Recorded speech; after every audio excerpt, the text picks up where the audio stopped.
So there I was, holding my dead dad's memorial tablet, leading a funeral procession with 10 coffins. You know, just a normal Tuesday, when my fiancé decided this was the perfect moment to drop a bombshell on me. Let me back up. My name is Xiao Chen.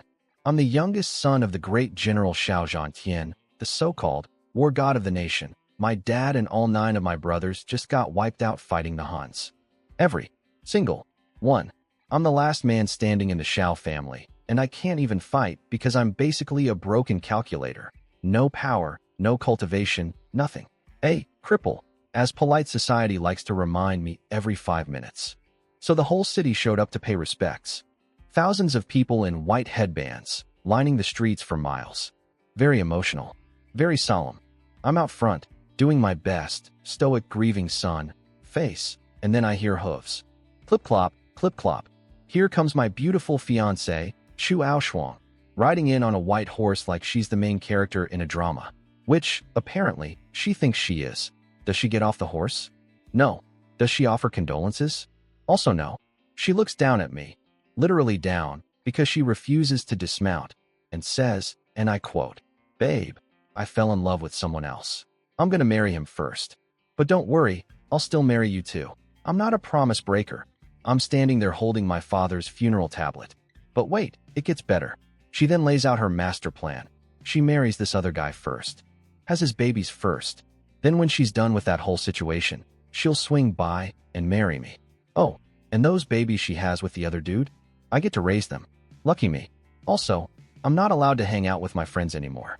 She wants me to just sit at home like a good little house husband waiting for her to grace me with her presence. I'm looking at this woman thinking, girl, my dad literally made your career. And it's true. 2 years ago, she was a nobody from a washed-up military family. She came to our house all dolled up. I thought she was gorgeous. I fell for her like an idiot, and we got engaged. My dad and brothers took her under their wing, helped her rise through the ranks. She went from random girl with a sword to actual decorated general. And now that my dad and brothers are dead, their bodies not even cold yet, she rolls up on her high horse, literally, and tells me I should be grateful she's not dumping me entirely. You should be satisfied, she actually said to my face. Satisfied? The crowd around us started whispering. Even random strangers were like, yo, this is messed up. My 3 sisters-in-law, who came to send off my brothers, looked like their jaws were about to hit the floor. Eventually, she felt the pressure from all the staring and moved her horse to the side. But did she leave? Oh no. She parked herself right there and waited. Like a toll booth.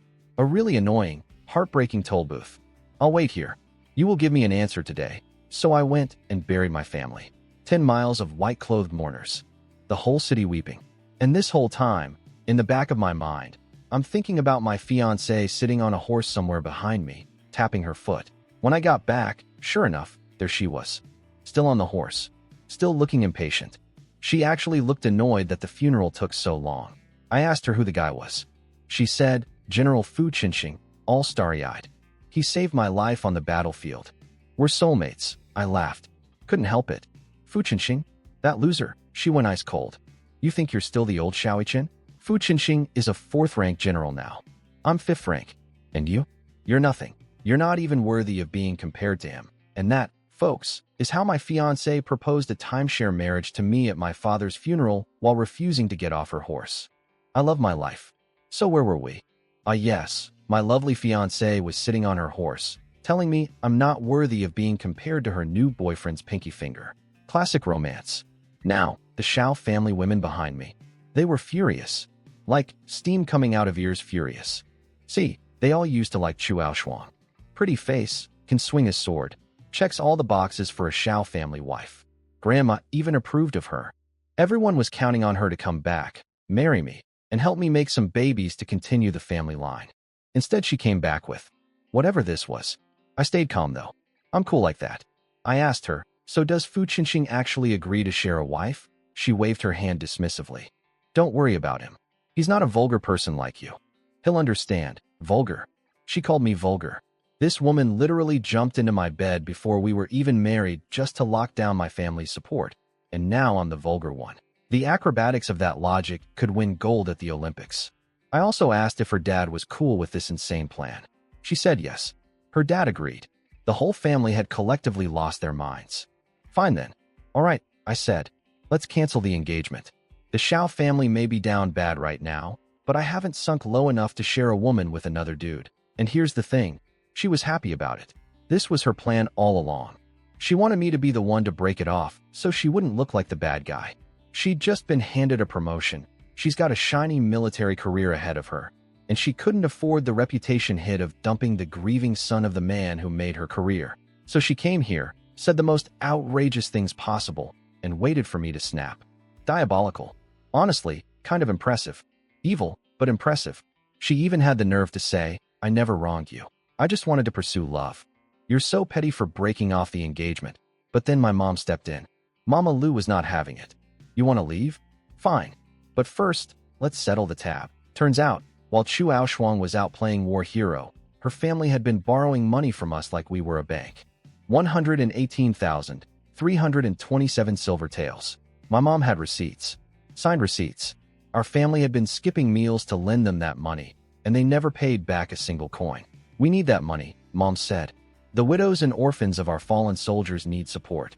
Pay up, then you're free to marry whoever you want. Chu Aoshuang looked at me like I'd just kicked her puppy. This is what you want too? I nodded. Debts get paid. That's how the world works. And that's when she completely lost it. You're disgusting. You said you loved me, and now you want money back? Are you even a man? You deserve to be a cripple. I'm so glad I didn't marry you. Living with a piece of trash like you would make me sick. You can't even compare to Fu Qinxing's finger. She was screaming so loud, I think people 3 streets overheard it. Grandma almost fainted. The crowd was whispering. Some people felt sorry for us. Some actually sided with her. Well, PIS a cripple. Thanks, random stranger. Very helpful. But she wasn't done. Oh no. She went nuclear. Look at you pathetic losers. You deserve to be widows. Your whole family is cursed. Who would ever marry into your garbage family? Xiao Yiqin is a waste of space. Go ahead and cancel the engagement. And no woman will ever marry him. Your family line ends here. Dan Zujie-sun. Your bloodline dies with you. She actually said that. At a funeral. To a family that just lost 10 men in war. The Xiao women were shaking with rage. And then, my 7th brother's fiancée, Su Lingxue, stepped forward. This girl is basically the other half of the 2 beauties of the capital duo with Chu Aoshuang. Her dad's a 2nd-rank general. She's gorgeous, she fights, she rides, the whole package. She looked Chu Aoshuang dead in the eye and said, Who says the Xiao line ends? You won't marry him? Fine. I will. The crowd went silent. Then my 8th brother's fiancée, Han Ziyun, daughter of a vice minister, calligraphy genius, basically a Renaissance woman, stepped up next to her. Me too. And then my 9th brother's fiancée, Luo Wenying, daughter of the most famous doctor in the capital, a medical prodigy herself, joined them. Count me in, 3 women. All of them from families way more prestigious than the Chu family. All of them more accomplished. All of them beautiful. All stepping in front of me like a protective wall, volunteering to marry. Me, the cripple, the last Xiao standing. The entire street went dead silent. Jaws on the floor. Somebody probably dropped their meat bun and didn't even notice. Even I was standing there like, wait, what? My 3 sisters-in-law want to marry me? The guy who can't even circulate spiritual energy? The human equivalent of a participation trophy? Is this real life? Did I accidentally walk into one of those trashy romance novels? Because if so, the author is unhinged. The crowd was losing their minds. 3 gorgeous, high-status women just volunteered to marry me. The guy everyone calls the cripple. And people didn't know whether to applaud or call a doctor. Is this real? Su Lingxue, Han Ziyun, and Luo Wenying want to marry that useless guy? Any one of them is a catch. This is insane. I've lived 60 years and never seen anything like this. I'm jealous, and I'm not even ashamed to admit it. Thanks, Peanut Gallery. Very supportive. Chu Aoshuang sneered from her throne. Sorry, her horse. You 3 are putting on a show? Who would believe you'd actually marry this trash? Then she looked at me. Are you trying to make me jealous so I'll come crawling back? Pathetic. Girl. I promise you, the last thing on my mind right now is winning you back. I'm standing here holding funeral ashes, and you think I'm playing 4D chess romance? Han Ziyun shut her down cold. We swear it before heaven and earth. This isn't a performance. Chu Aoshuang's face twitched. She had just finished her big dramatic speech about how nobody would ever marry me, and 3 seconds later, 3 women who outrank her in literally every way. Family, looks, talent, lined up to prove her wrong. The face slap was so loud it echoed. She tried to save it. How funny. My leftovers, and you 3 are fighting over them. Enjoy your miserable life with this loser. Don't come crying later. I finally snapped. Shut up, Chu Aoshuang. My dad and brothers aren't even cold in the ground yet, and you're here running your mouth. You know my dad saved you when you screwed up in the army, right? Without him, you'd have been court-martialed. She actually laughed. Your dad saved me? Please. He was investing in me early because he knew I'd become a general. He needed me as your family's future backing. My dad, the supreme general, needed a 5th-rank nobody as his backing. The audacity. The audacity. If mental gymnastics were an Olympic sport, this woman would be a 17-time gold medalist. I told her to just return the money her family borrowed and the engagement gifts, and we'd be done. She hit me with, the money? Sure, I'll pay it back eventually. But the engagement gifts? You broke off the engagement, buddy. No refunds on that. Also, stop trying to use money as an excuse to keep me tied to you. A pheasant cannot match a phoenix. Don't contact me again. I don't want my darling Chinching to get the wrong idea. And then she rode off. On her stupid horse. Without ever dismounting. Not once during this entire catastrophe did she get off that horse. I hope that horse bucks her into a river. Back inside the house, I started coughing like an old man. Luo whinnying patted my back and reminded me I hadn't taken my medicine. She's the doctor one. Her dad, Dr. Luo, had been treating me for a year with herbs to reconnect my broken meridians. Here's the secret nobody knows. My cultivation might actually come back. My meridians have been slowly healing. I was going to surprise Chu Aoshuang with the news when she returned. Haha. Imagine if I told her. Surprise, babe, I might not be useless forever. And she'd be like, cool story. Anyway, I'm marrying another guy. Also raise our kids by. Bullet. Dodged. Now, about my 3 sisters-in-law. I looked at them and said thanks for standing up for me. Figured it was just a solidarity thing, you know? Defending the family honor in the moment. Grandma thought so too. She told my mom to go outside and tell everyone the girls didn't mean it, protect their reputations. But then Su Lingxua said, we're serious, and Han Ziyu nodded. And Luo Weiniying nodded. They actually want to marry me. For real. To continue the Shao bloodline. They said my dead brothers would approve. My internal reaction was a big fat what. Look, I'm not going to pretend 3 beautiful, talented women wanting to marry me isn't flattering. It is. It's extremely flattering. But here's the thing.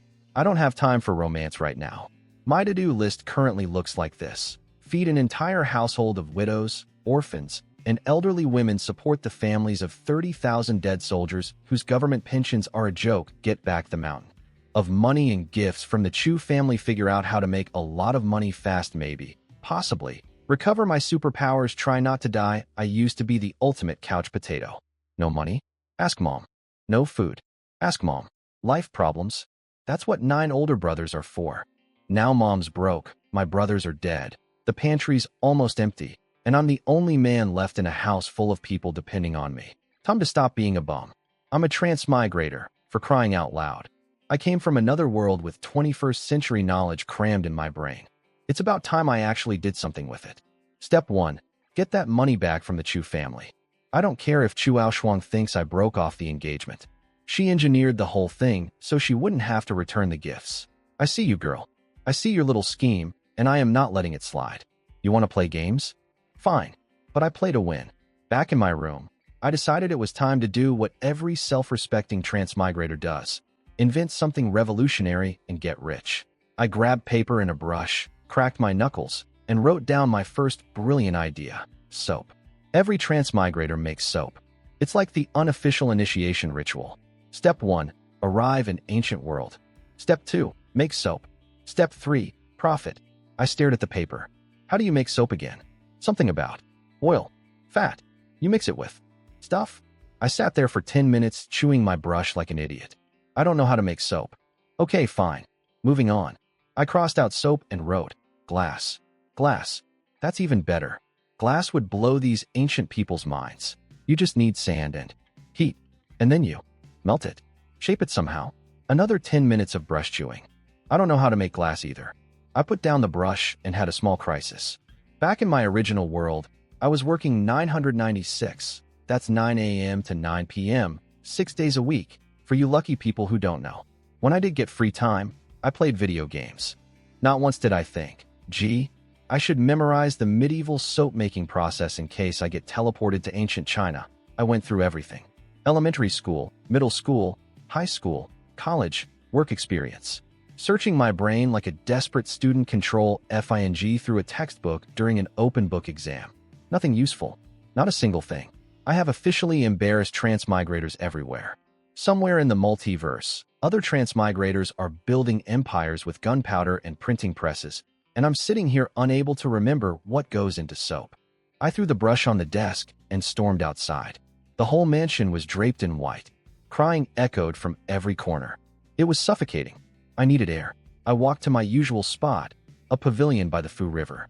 Nice view, good breeze, perfect for brooding. Xiao brother, I knew you'd be here. I looked up and saw Wang Li walking over. Handsome dude, always dressed in black, kind of pretty in a slightly feminine way.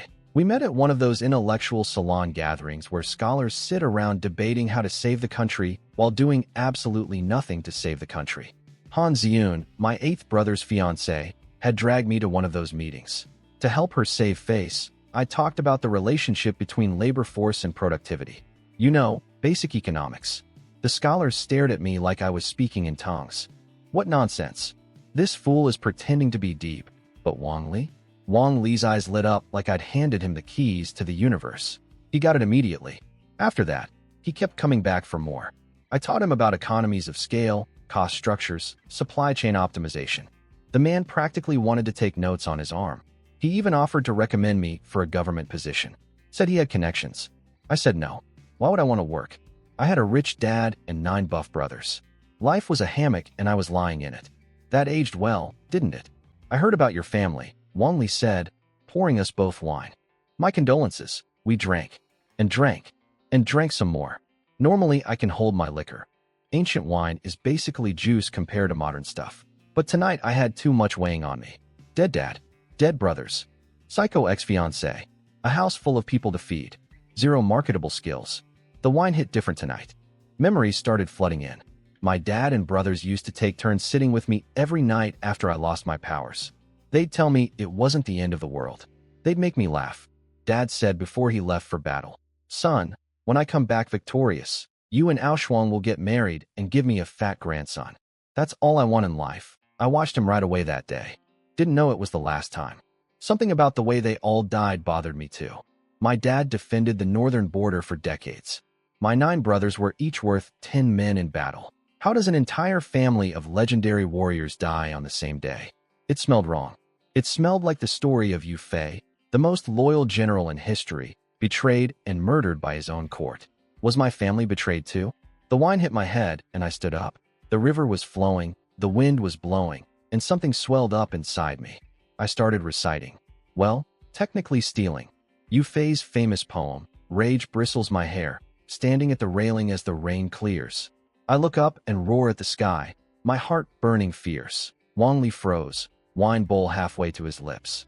30 years of glory, nothing but dust. 8,000 miles of war under moon and cloud.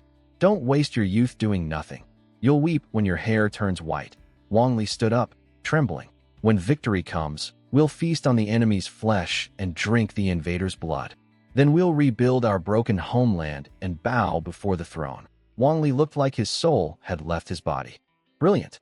Absolutely brilliant. This poem could shame every scholar in the entire nation. I waved it off. Just thinking about my dad. He asked about my wedding with Chu Aoshuang, trying to cheer me up. I laughed bitterly. I gave my heart to the bright moon, but the moon shone on the gutter instead. Yeah, that about sums it up. We finished the wine, and Wang Li had his servant walk me home because I was properly hammered. Now here's the part one didn't know until later, and honestly, I'm still processing it. Wang Li, the slightly feminine, suspiciously pretty guy I'd been drinking with for 2 years? Not a guy. The moment I was out of sight, he climbed into a carriage, took off his hair tie, and let long flowing hair cascade down. Because Wang Li was actually the empress of the entire freaking nation. Mu Yueli, the ruler of Dalian, disguised as a dude, hanging out at nerd conventions, drinking cheap wine with me. The empress had been sitting across from me, listening to me explain supply chain economics. and I called her. Bro, I'd been Brinji the Empress for 2 years. She apparently came to check on me after hearing about my family, and was now ordering her personal spy to investigate what happened between me and Chu Aoshuang. So to recap my day, buried my entire family, got dumped at the funeral, got proposed to by 3 women, failed to invent soap, plagiarized a dead poet's masterpiece while drunk, and apparently my drinking buddy is the secret ruler of the country. Just another day in the life of history's most useless transmigrator. Meanwhile, in a place I knew nothing about, the Empress was having a meltdown over my love life. Remember my drinking buddy Wang Li? The secretly a woman, secretly the ruler of the entire country one? Yeah, she went home to her palace, wrote down the poem I drunkenly recited, stole, read it a few times, and apparently fell in love with it.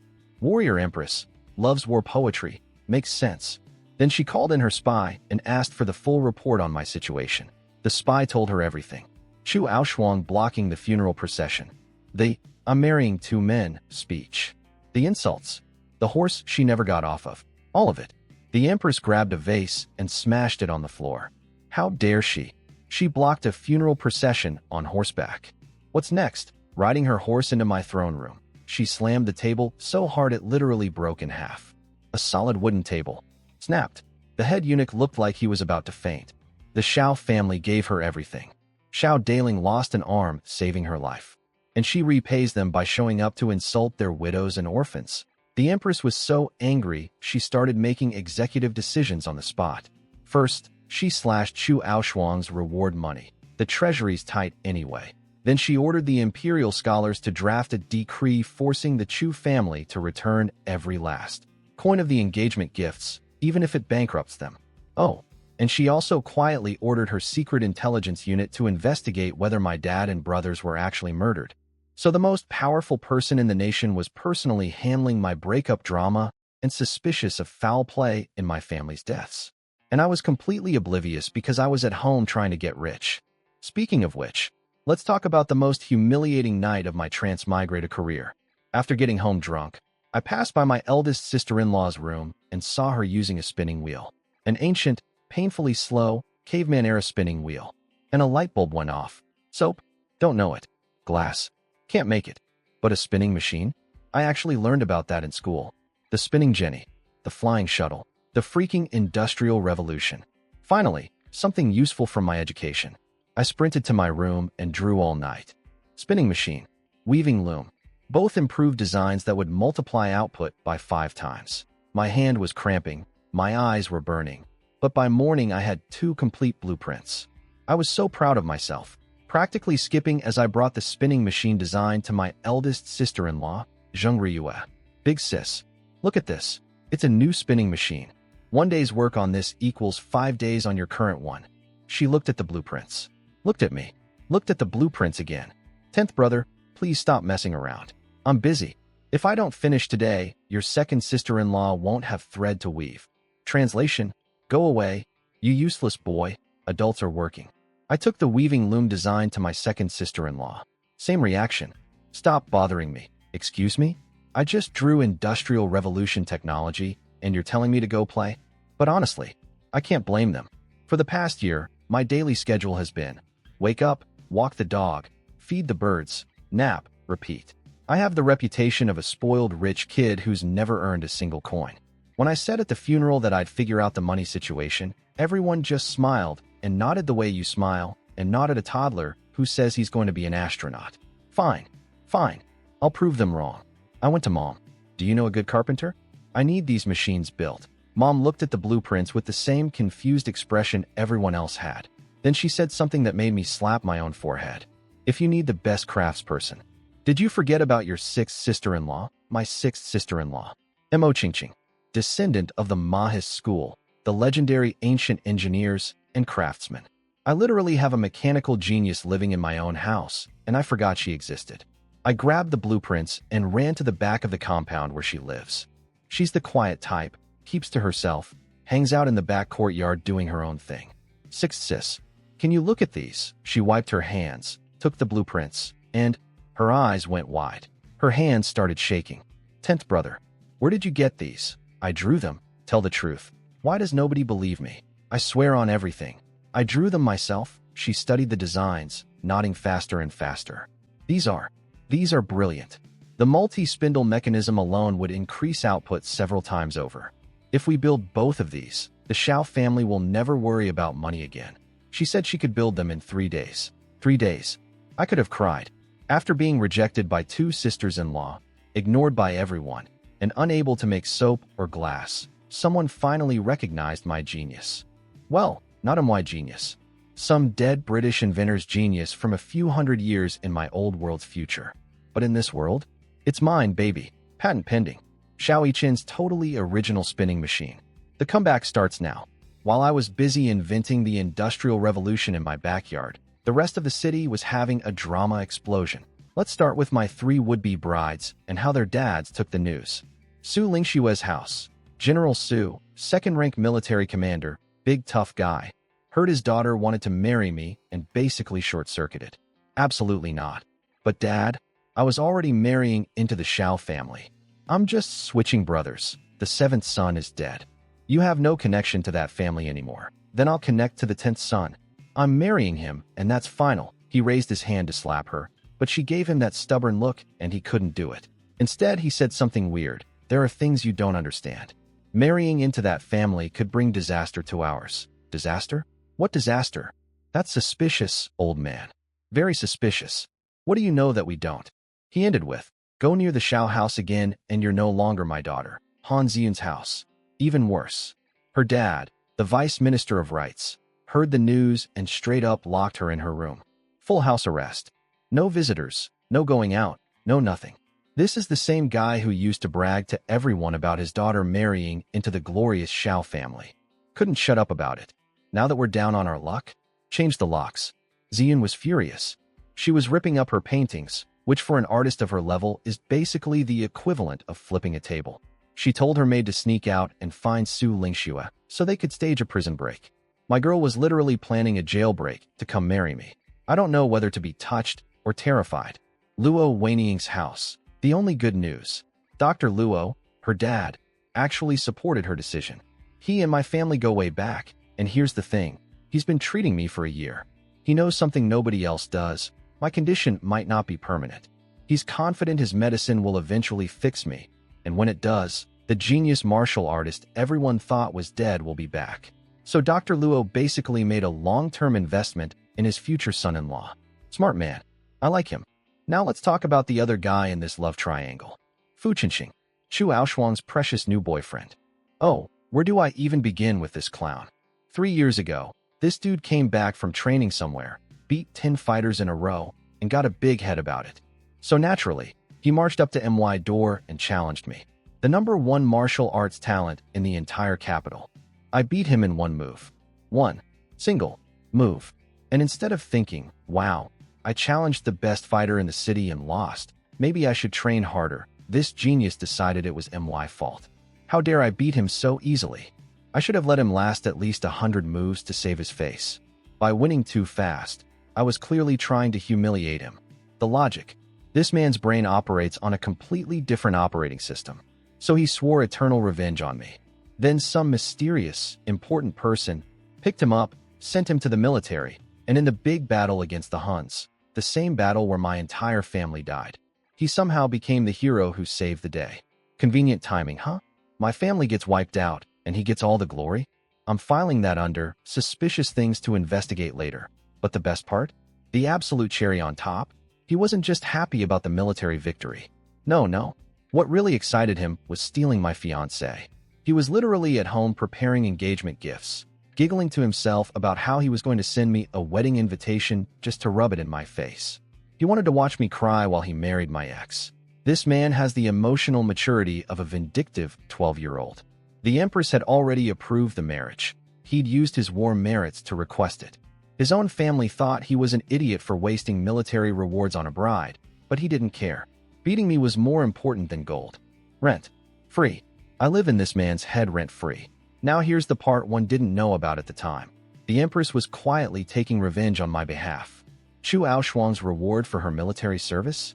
Slashed. Normally a 5th-rank general gets thousands in gold, tens of thousands in silver, mountains of silk and pearls. Chu Aoshuang got some fabric, 10 pearls, and 1 piece of coral. That's it. That's the whole reward. The Chu family was sitting in their living room staring at this sad little pile like, is this a joke? Did they mix up our delivery with someone else's? Chu Aoshuang's dad was sweating. Did you offend the Empress somehow? She had no idea. Just 2 days ago the Empress was praising her to the sky. A woman who puts men to shame. What changed? Oh honey, what changed is that your Empress is secretly my drinking buddy, and she heard everything you did at my family's funeral. You didn't just offend the throne, you offended her personally. And while the Chu family was panicking over their tiny reward, my butler came running to find me. Young master, there's drums and gongs at the Chu house. The imperial rewards must have arrived. My eyes lit up. Rewards meant money, and money meant they could pay me back. I told my sick sister-in-law I had to go and sprinted out the door. Time to collect what's mine. The Chu family was about to have a very unwelcome guest. Honey, I'm home. And I brought the receipt. I walked into the Chu family mansion with my butler, my account books, and, just in case these people tried something funny, an actual government official. Yeah, I brought a judge. Because I know these people. Chu Aoshuang's dad, Chu Weiming, immediately turned on the charm. Nephew, let's not let money ruin our beautiful relationship. Your family helped ours. Our family helped yours. We're practically one big happy. The money. Now, but listen. The Empress approved Aoshuang's marriage to Fu Qinqing. It's basically a royal order. She can't refuse. But she'll still marry you too. 2 husbands. It's a package deal. I stared at him. Okay. How about this? I'll give you my younger daughter, Chu Feiyao. Problem solved. Oh, that's rich. Let me get this straight. His younger daughter has a serious illness that MY family's doctor friend has been treating at great expense. So his plan is, keep my engagement gifts, keep the borrowed money, and dump his sick daughter on me so I can pay for her medicine. This man could teach a masterclass in shamelessness. Truly world-class audacity. If grifting were a sport, he'd be in the Hall of Fame. I didn't even dignify that with a response. I just nodded at my butler. Old Lu stepped forward with the account book like a prosecutor presenting evidence. The Chu family borrowed exactly 118,327 taels of silver. Every entry is signed and stamped by your household. Please verify. Chu Aoshuang's brother, Chu Xian, snatched the book and flipped through it. His face went through about 17 shades of pale. Then he tried to RIP it up. I should mention, I said casually, I invited Magistrate Zhang here today. If you don't pay voluntarily, the court will collect for me. Magistrate Zhang stepped forward with his official hat and his official frown. Debts are debts. Pay up. Chu Xian's hand froze mid-rip. The whole family looked like they'd swallowed lemons. See, they'd been counting on their imperial rewards to cover the debt. But thanks to the Empress secretly slashing Chu Aoshuang's reward to almost nothing, something I still didn't know about, they were completely broke. They had to sell shops. They had to sell farmland. They had to call in a property broker to liquidate assets on the spot. My servants were loving it. My 2 maids, Xiaoyun and Xiaoyue, looked like they were watching their favorite drama. These girls had been listening to the Chu family call me trash and cripple for months while borrowing our money. Watching the Chu family count out coins with funeral faces was their Super Bowl. Chu Weiming looked like someone was physically extracting his soul through his wallet. Every coin that left his hand aged him 5 years. Finally, the debt was paid. But I didn't move. We're not done, I said. The entire Chu family froze. The debt's settled. Now where's my engagement gifts? Chu Aoshuang exploded. You broke off the engagement. By law, if the man cancels, the woman keeps the gifts. Go read the law books. She was pointing at me, veins popping. I was willing to marry you. You rejected me. Did I hold a knife to your throat? You want the gifts back? In your dreams. I waited for her to finish screaming, then calmly turned to Magistrate Zhang. Sir, if the woman is unfaithful and that causes the man to cancel the engagement, can the gifts be recovered? Zhang nodded. Daliang law clearly states, if the cancellation is caused by the woman's misconduct, at least half the gifts must be returned. Chu Aoshuang went nuclear. Who says I was unfaithful? I offered to marry you. You said no. This is your fault. You're disgusting. If you were a real man, you'd stop being so petty. She was doing her thing again, screaming insults and somehow making herself the victim. It's genuinely impressive. She should write a book, how to borrow someone's money, dump them at a funeral, and still act like they wronged you. A masterclass. Her dad jumped in. Well said, Aoshuang. And then the whole family piled on. You gave those gifts willingly. No refunds. What kind of man asks for gifts back? Your father would be ashamed of you. General Shao was a great man. How did he raise such a petty little rat? They actually invoked my dead father to justify stealing from his family, while his grave was still fresh. These people have no bottom. You think you've found the floor of their shamelessness, and then they pull out a shovel and keep digging. I frowned. The engagement gifts were worth about 200,000 taels, 100,000 in silver plus another 100,000 in goods. Even half would be a fortune. But these people had clearly decided to die on this hill. They'd already sold everything to pay the debt. They literally couldn't pay even if they wanted to. I was trying to figure out my next move when Imperial decree arrives. Everyone stopped. A messenger from the palace was at the door. The Chu family's eyes lit up like Christmas trees. I could practically see the thought bubble over their heads. The Empress must have realized the rewards were too small. She's sending more. Oh, you sweet, delusional people. You have no idea what's coming. The eunuch unrolled the scroll and started reading in that high-pitched voice they all have. By imperial decree, blah blah blah. The Empress has learned of the broken engagement between Shao Yichen and Chu Aoshuang, and after investigation confirms it is true, the Chu family's faces started melting. This wasn't a bonus reward. This was something much worse. But the Empress hereby orders Chu Aoshuang and her family to return all engagement gifts to the Shao family. Not a single item may be withheld. Both families shall handle this peacefully. So it is decreed. Boom. Dead silence. Every Chu family member turned to stone. Chu Aoshuang was kneeling on the floor, looking like someone had slapped her with a fish. General Chu, please accept the decree, the eunuch reminded her, because she'd been frozen there for an uncomfortable amount of time. Thank your majesties. Grace, she could barely get the words out.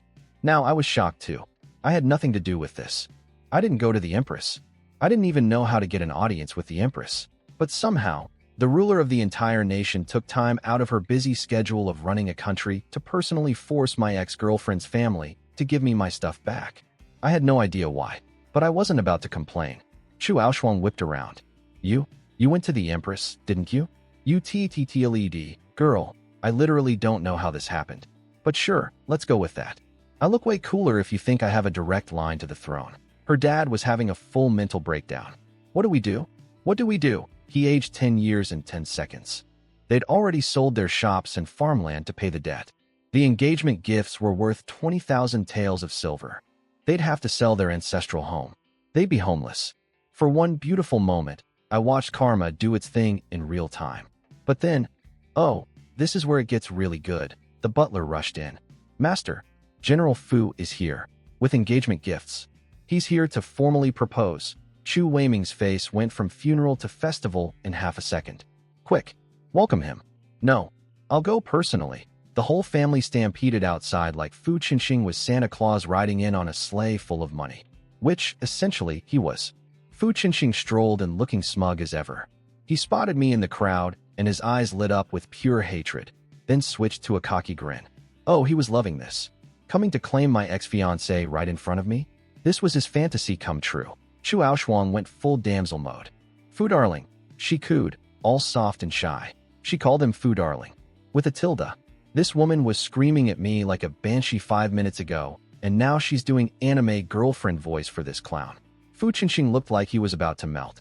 Meanwhile, Chu Aoshuang shot me a smug look over her shoulder. You may have my body of work, Shao Yichen, but you'll never have my heart. Ma'am, I don't want your heart. I want my money. Then came the moment. The one that made this entire miserable day worth it. Chu Aoshuang turned to her beloved Fu darling and said, Sweetheart, the Empress ordered me to return Shao Yichen's engagement gifts, but we're broke. So let's just use your engagement gifts to pay him back. Fu Qinxing's face. Grinning face with big eyes, right arrow neutral face, right arrow frowning face with open mouth, right arrow skull. Use. My gifts. To pay him. Well, once you give them to me, they're mine, right? And I can do what I want with what's mine. Besides, you don't want me to defy an imperial decree, do you? The man came here to show off in front of his rival. To parade his wealth. To rub my face in the fact that he was marrying my woman. And now his engagement gifts were about to be handed directly to me. This is poetry. This is art. Shakespeare couldn't write this. Fu Qinxing puffed up his chest and said, My gifts are very generous. Take whatever you need, big man. Big talk. I sent my butler to count. Lu Fu came back. Young master, the total is 10,000 taels. 10,000. My engagement gifts were worth 20,000. This guy showed up with half that and was bragging about being generous. Chu Aoshuang's eye twitched. I think she was doing the math on her own market value and feeling insulted. I smiled my warmest smile. General Fu, that's a bit short, but I appreciate the donation. I'll take these 10,000 now, and you have 3 days to come up with the other 10,000. If you can't pay by then, well, let's not think about unpleasant things. I had my people load up his engagement gifts, the ones he'd brought to impress his bride, onto MY carts. Then I turned around, still smiling. General Fu, thank you so much for the generous gifts. Really, truly, from the bottom of my heart. Don't forget the other 10,000, and I walked out. Behind me, I could practically hear Fu Qinxing's blood pressure hitting critical levels. The man showed up as the conquering hero and left as my involuntary sponsor. He came to steal my fiancée and instead funded my family's survival. He wanted to watch me cry? Instead, I walked out of there with his money, his dignity, and possibly his will to live. Xiao Yichen, 1, Fu Qinxing, negative infinity. Best day ever. After I left the Chu house with their money and Fu Qinxing's engagement gifts loaded on my carts, I wish I could have been a fly on the wall for what happened next. Luckily, word gets around fast in this city. So picture this. Fu Qinxing is sitting in the Chu family living room, brain still buffering, trying to process how he came to propose and left without gifts, without dignity, and without any clear understanding of what just happened to his life. And Chu Weiming, bless his shameless heart, didn't even let the man finish his tea before hitting him up for more money. So about that remaining 10,000 taels. We're broke. Can you cover it? Fu Qinxing spit out his TA. Literally. Sprayed it across the table. You want me to pay the rest too? Then Chu Aoshuang activated girlfriend mode. She grabbed his hand, started drawing little circles on his palm. I'm not making this up, and whispered in his ear something like, once we're married, I'll make it worth your while. You know you've been wanting me since the army days. This man was being seduced into paying my bill. My ex-fiancée was using her feminine charms to extract money from her new boyfriend to give to me. I couldn't write comedy this good if I tried. Fu Qinxing's brain was clearly fighting his blood flow, and blood flow won. He agreed to pay, but with conditions. He wanted 15 days instead of 3, and he wanted me to come to their wedding to collect the money. Why the wedding? Because this petty little man wanted to watch me suffer as he married my woman. He wanted front row seats to my heartbreak. Buddy, I will happily attend your wedding, collect my 10,000 taels, eat your food, and leave smiling. You think watching you marry Chu Aoshuang will hurt me? That's like threatening someone with free entertainment. Chu Aoshuang loved the idea too. She wanted to show me what I'm missing. She genuinely believed I'd show up, see her in a wedding dress, and collapse into tears. These two deserve each other so much, it's almost beautiful. Oh, and here's the best part. The part where Fu Qinxing finally realized what he'd gotten himself into. Chu Weiming casually mentioned the family was completely wiped out. No savings, no property, no nothing. The Chu family was now a black hole that consumed money and produced nothing but audacity. Fu Qinxing's face turned green. He came here thinking he was marrying a rising military star. Instead, he'd just adopted an entire family of freeloaders. The man was doing math in his head, and every number was negative. Welcome to the Chu family experience, General Fu. Enjoy your stay. There are no refunds. Back home, I walked through the door and yelled, Grandma, MOM, your favorite son is back. My butler Lu Fu gave everyone the full play-by-play of the Chu family showdown, complete with dramatic reenactments. He did an impression of Chu Weiming's panicked face that had the whole room howling. Even the women who'd been crying all week were laughing. It felt good. The dark cloud hanging over our house lifted just a little. Grandma smiled and told Mom to notify all the families of our fallen soldiers. They could come collect support money every month.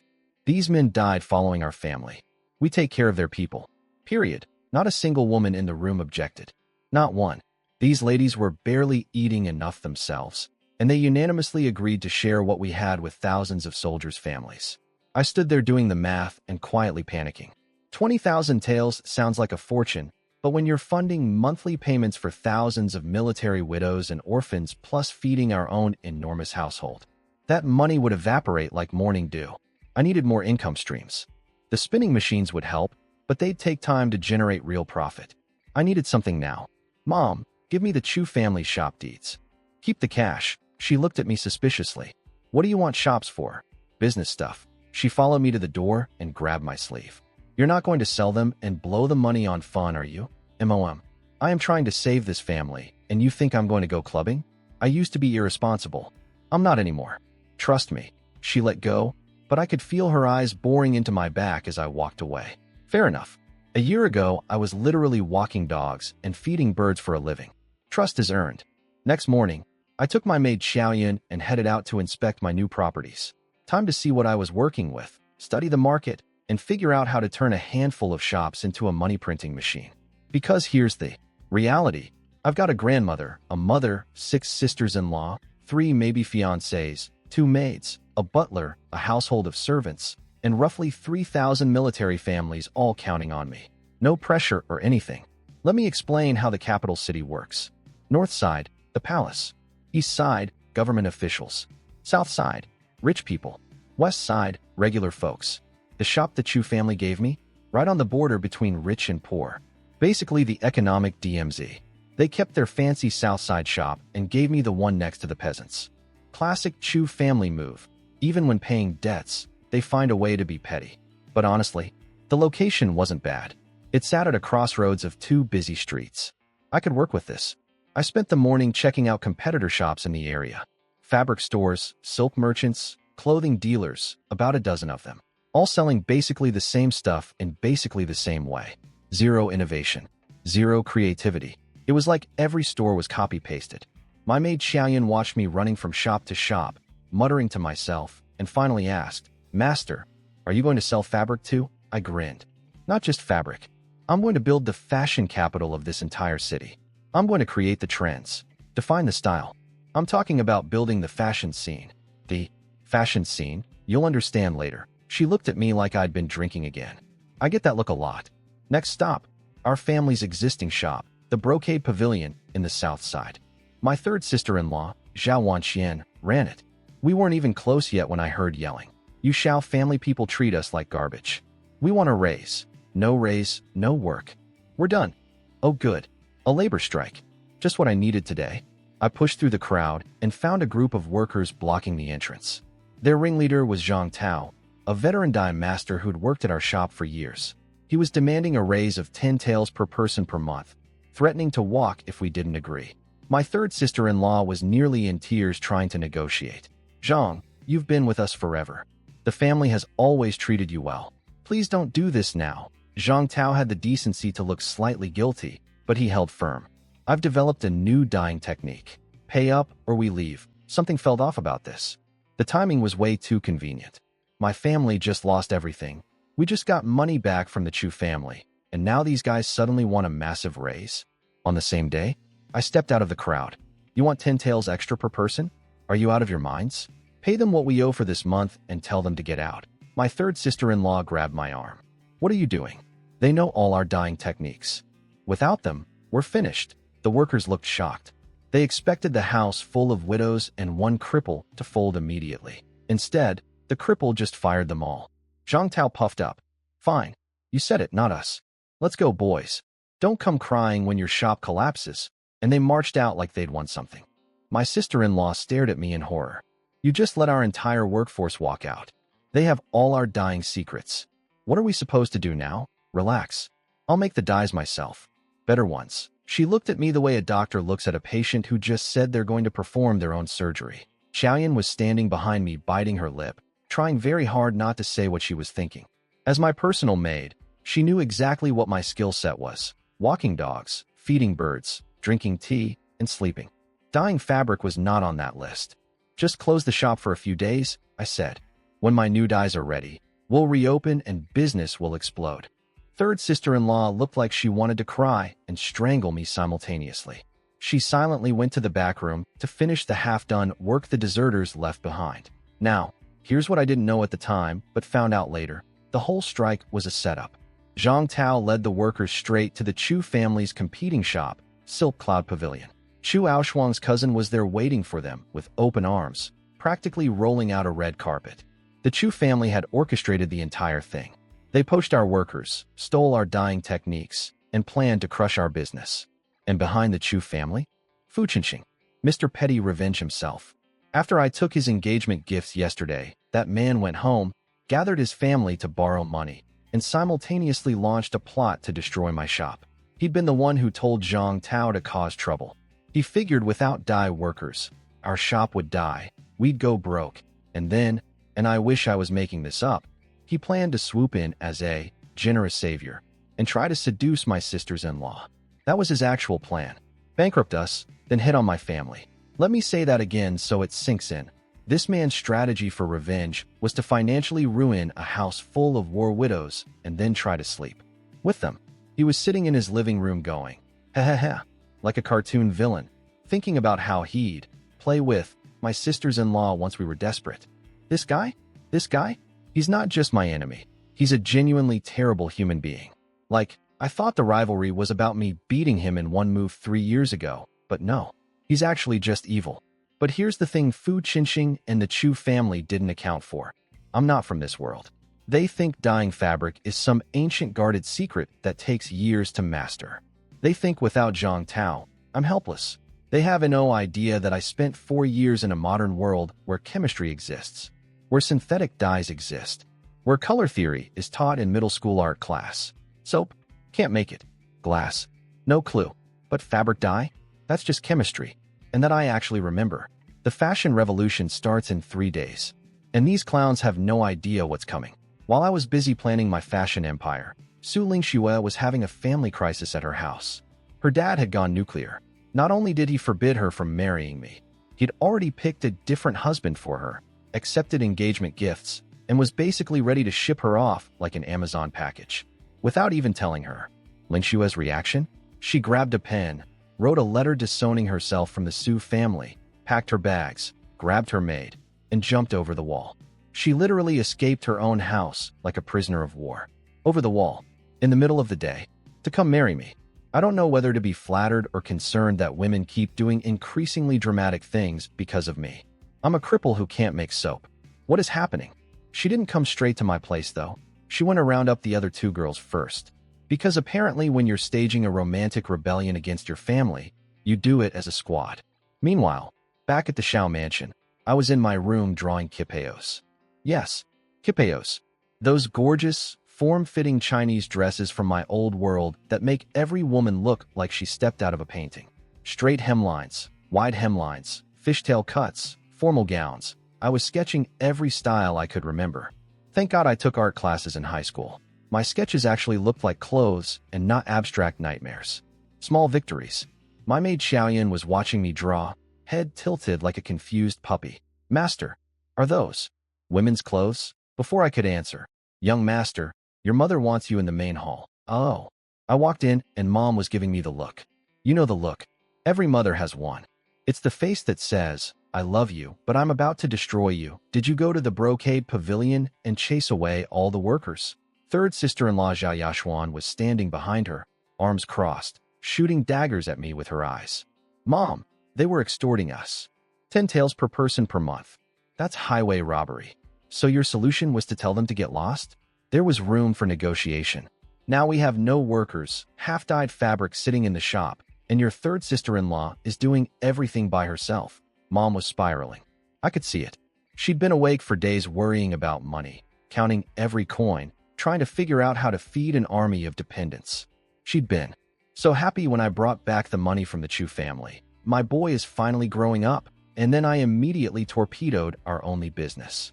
Mom, trust me, close the shop for a few days. When it reopens, it'll be the hottest store in the entire city. Mom looked like her head was about to split open.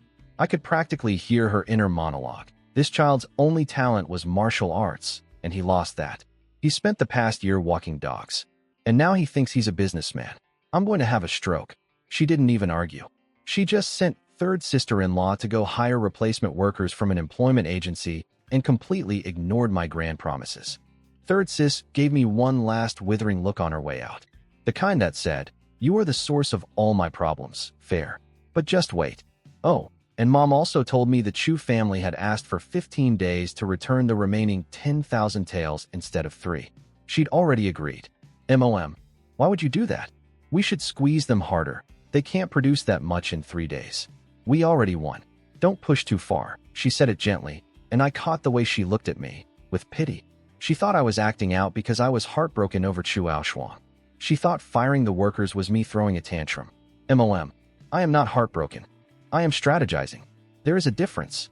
But arguing with mothers is a losing game in any century. So I let it go and ran off to find my fourth and fifth sisters-in-law. See, here's the Shao family production line.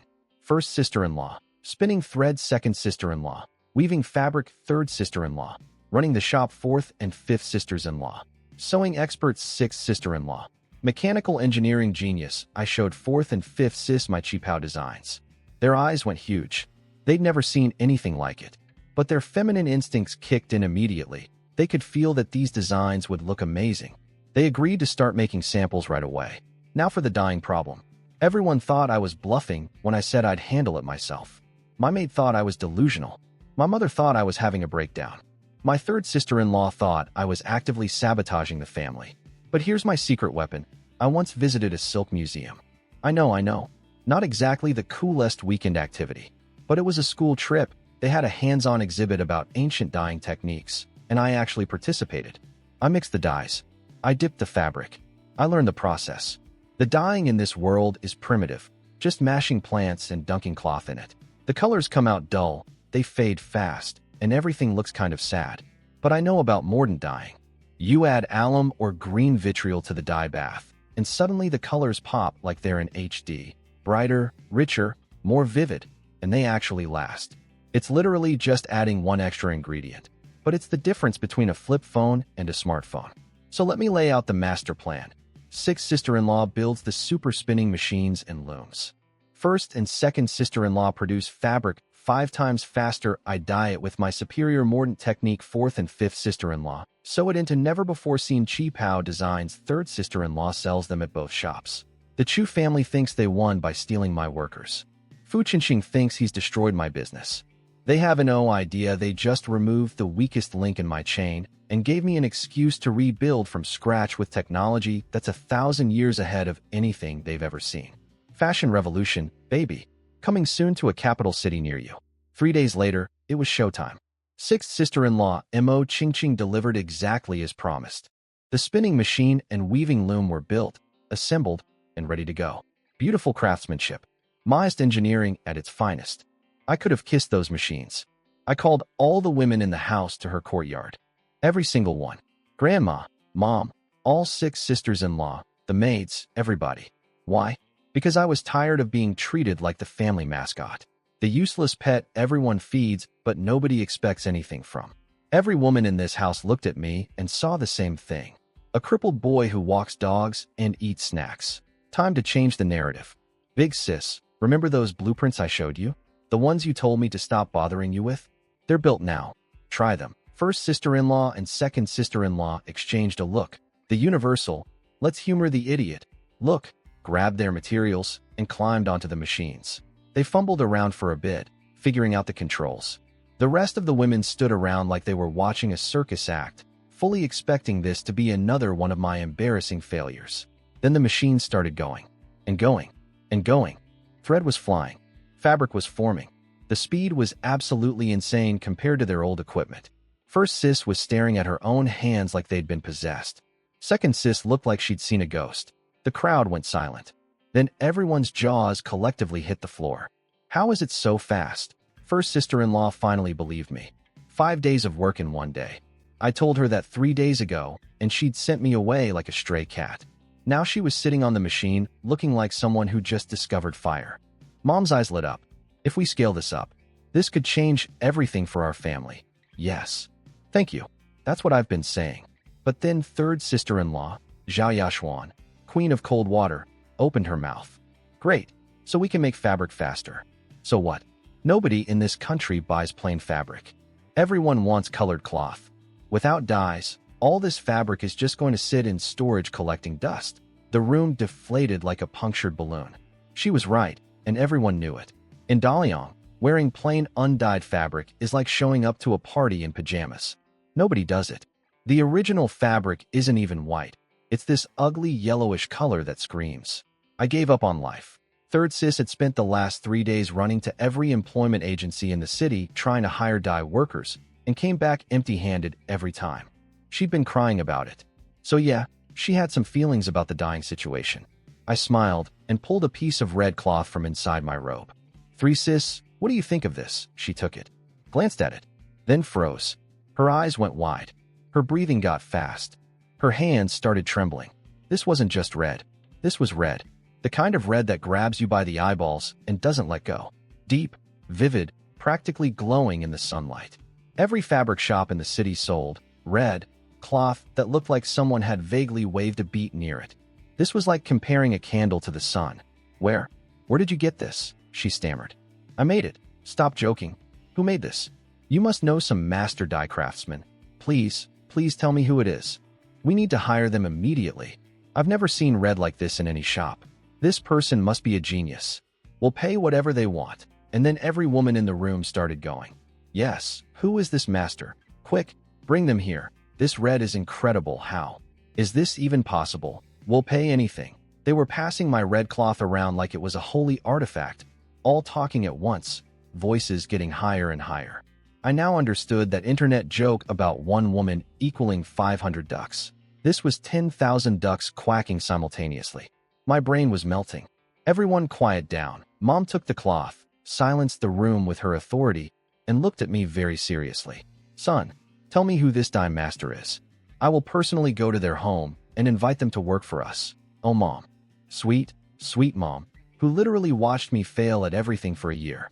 Even now, holding evidence of my abilities in her hand, she still couldn't believe it was me. Mom, I made it. Me. Myself.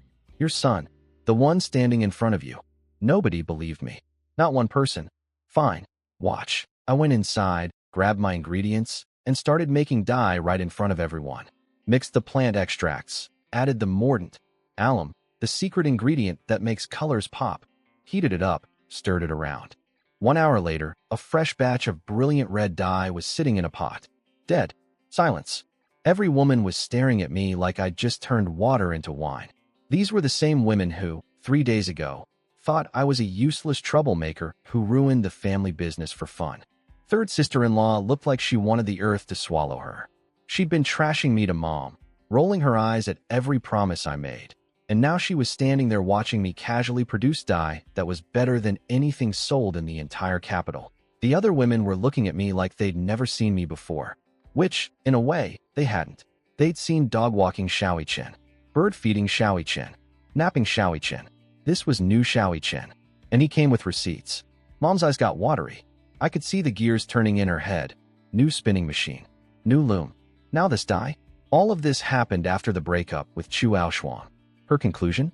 The heartbreak must have shocked me into becoming competent. She wasn't wrong, technically. Getting dumped at your dad's funeral is pretty motivating. But the real reason was simpler. I'm from the future, Mom. I just visited a museum once and paid attention. But sure, let's go with heartbreak made him a genius. That's a way better story. After the dye demonstration, every woman in the house was looking at me differently. Like, completely differently. 3 days ago I was that useless boy who walks dogs. Now I was that surprisingly not useless boy who might actually save us. Some of the women who'd been trash-talking me behind my back looked genuinely guilty. Good. Remember that energy next time I tell you I can do something and you roll your eyes at me. Mom got practical fast. She asked Six Sis how much it would cost to mass-produce the machines. Mo Ching did some math and said about 80 taels per spinning machine, 100 per loom. That's 180 taels just for one set. The room went quiet. That's a lot of money for a family that's been rationing rice. Then Grandma spoke up. I have gold and silver jewelry. Sell it. Mom tried to protest. Those were gifts from Grandpa, but Grandma shut her down. I'm old. I don't need necklaces. I need my family fed. Then one by one, every woman in the room started offering up their jewelry too. Mine too. Sell mine. I never liked those earrings anyway. Take my bracelet. It's just collecting dust. They were smiling, but I could see it in their eyes. Those weren't just accessories. Those were gifts from their dead husbands, the last physical memories they had, and they were willing to give them up. I cleared my throat loudly before the whole room turned into a waterfall. Nobody is selling anything. The Chu family still owes us 100,000 taels. That'll cover everything. And if it doesn't, I'll figure something out. Keep your jewelry. Your husband gave those to you, and you're keeping them. End of discussion. Xiao family's not going down while I'm standing. And for the first time, nobody laughed. Nobody rolled their eyes. They just looked at me, and I think, maybe for the first time, they actually believed me. Progress. That night, something was happening that I had no idea about. Su Lingxue, the one who'd vaulted over her own family's wall like a ninja, had been hiding at Luo Weiniing's house for a few days. The three girls had promised to come to my house together on the 5th day, but Han Ziyun was still locked up by her dad. So what did these two lunatics do? They snuck to the Han family compound. At night, like cat burglars, Lingxue pressed herself against the wall, whispering, "Are you sure about this? This feels illegal." Weiniing whispered back, "You literally escaped your own home by jumping a wall. Don't get picky now." Lingxue hopped the wall, crept through the Han estate, and found Ziyun in her room, crying over a portrait she'd painted of my 8th brother. "You coming or not?" Ziyun didn't hesitate. She grabbed a pen, wrote a letter to her father. I'm guessing it said something like, "I'm leaving, don't look for me. You brought this on yourself," packed her maid, and escaped into the night. 3 women, from 3 powerful families, all sneaking through the darkness to come marry the cripple nobody wanted. If this were a movie, there'd be dramatic music playing right now. Meanwhile, in the villain corner, Chu Aoshuang and Fu Qinxing were having a cozy little evening together at the Chu house. Making out, being disgusting, planning my destruction. Fu Qinxing tried to take things further. Chu Aoshuang said no, we wait until the wedding. Interesting. She had no problem sleeping with me before our wedding to lock down my family's support. But with Fu Qinxing, the man she supposedly loves, suddenly she's all about tradition and respect. Make it make sense, Aoshuang. I dare you. Then she asked about the remaining 100,000 taels. He confirmed it was almost ready. His family had basically gone bankrupt scraping it together. The man was literally paying my bill to marry the woman who was using him as a wallet. Then they started bragging to each other about ruining my life. Fu Qinxing, did you hear the brocade pavilion closed? That was me. I sent those workers to your family's shop. Chu Aoshuang, literally squealing with joy. That was you? Oh darling, you're amazing. She was so happy imagining my family going broke that she started fantasizing about us begging on the streets, actually laughing about war widows and orphans becoming homeless. Then her face changed. She realized, wait, if we give the 100,000 taels back, Shaoiqin will have money again. Can't have that. She leaned into Fu Qinxing's ear and whispered some kind of scheme. He grinned and kissed her. Brilliant. You're the perfect wife? She smiled that cold little smile. If he's heartless to me, I'll be heartless right back. So there they were. The happy couple, cuddled up together, plotting to destroy a family of grieving widows and orphans whose men died defending the nation. What a pair. What an absolute matching set of garbage humans. I didn't know what they were planning yet, but I had a feeling I'd find out soon enough. That's okay though. They thought they were scheming against dog-walking Shaoiqin. They had no idea they were dealing with Industrial Revolution fashion empire Shaoiqin. Bring it on, you psychos. So I was sleeping, just sleeping, minding my own business, dreaming about spinning machines and dye formulas. And then my mom shook me awake at some ungodly hour and told me to come to the main hall. The 3 girls were there. Su Lingxue, Han Ziyun, and Luo Weiniing, standing in our living room, in the middle of the night, with their bags packed. We're getting married. Tonight. Right now. I blinked. Looked at Mom. Looked at Grandma. Looked back at the girls. Excuse me, Mom and the other women try to talk sense into them. This is too sudden. We need to prepare. There's no banquet. No witnesses. No, tonight. Su Lingxue crossed her arms. No delays. We do this now. Apparently she and Han Ziyun were worried that if they waited, their families would drag them back. Ziyun had escaped house arrest like a fugitive. Lingxue had literally jumped over her family wall and written a letter disowning herself. These women were operating on fugitive energy and were not in the mood for wedding planning. So we did it. 3 brides, 1 groom, 0 preparation. The most chaotic wedding in the history of weddings. And then, oh boy, Su Lingxue announced she wanted to consummate the marriage. Tonight. Immediately, Han Ziyun, being the refined lady she is, blushed and said she'd wait. Luo Weiniing also gracefully stepped aside. But Lingxue, the warrior girl? She was on a mission. She'd made up her mind, and nothing on earth was stopping her from making this marriage official and irreversible. So there I was, in a candlelit bedroom, with a gorgeous female warrior who was aggressively determined to Make rice that could not be uncooked. Sue. Miss Sue. You're really going to. I'm your wife now. Stop calling me Miss Sue. But technically nobody outside the house knows we're. I announced it in front of the entire city at your dad's funeral. Thousands of witnesses. You want to back out, you know? No, no, no. Definitely not backing out. Good. She blew out the candle. What happened next? Look, I'm a gentleman, so I'll keep it classy. But let me paint you a picture. This woman is a martial artist. She's been training her body since childhood. She has legs that look like they were sculpted by the gods themselves. Long, toned, not an ounce of anything extra, proportioned so perfectly that in my old world, she'd crash the internet. She ripped my clothes off, literally ripped them, like tearing paper. Then she looked at me and said, "Ugly." She called it ugly. I laughed. Give it 5 minutes. You'll change your mind. And then we rolled onto the bed. Now here's the thing nobody warned me about. Sleeping with a warrior woman when you're a guy with broken meridians and the physical constitution of a wet noodle is basically signing up for a near-death experience. Honey, slow down. Your husband is fragile. Can we please take a break? I'm going to die. She was relentless. Relentless. There's an old poem that goes something like, "A beauty soft as silk, with a sword at the waist, cuts down the foolish man. His head stays on, but his bones turn to dust." That is exactly what happened to me. Afterward, she lay in my arms, cheeks still flushed, and I asked weakly, "Still ugly?" She huffed and said nothing. But I could feel her getting restless again. Again? Woman, I am a cripple. I have broken energy channels. I barely survived round 1. Morning came. The sun was high. I woke up feeling like I'd been hit by a horse. My back was screaming. My legs were jelly. Every joint in my body filed a formal complaint. Lingxue? She was in the courtyard doing boxing practice. After everything that happened last night, this woman woke up at dawn and started her workout routine like it was a casual Tuesday. Meanwhile, I could barely sit up in bed. I need to get my cultivation back immediately, or this woman will literally kill me with love. Over breakfast, Ziyun and Wei pulled Lingxue aside to ask her how it went. The whispering and giggling was so loud it might as well have been shouting. But before that, Lingxue told me something important. The deaths of your father and brothers.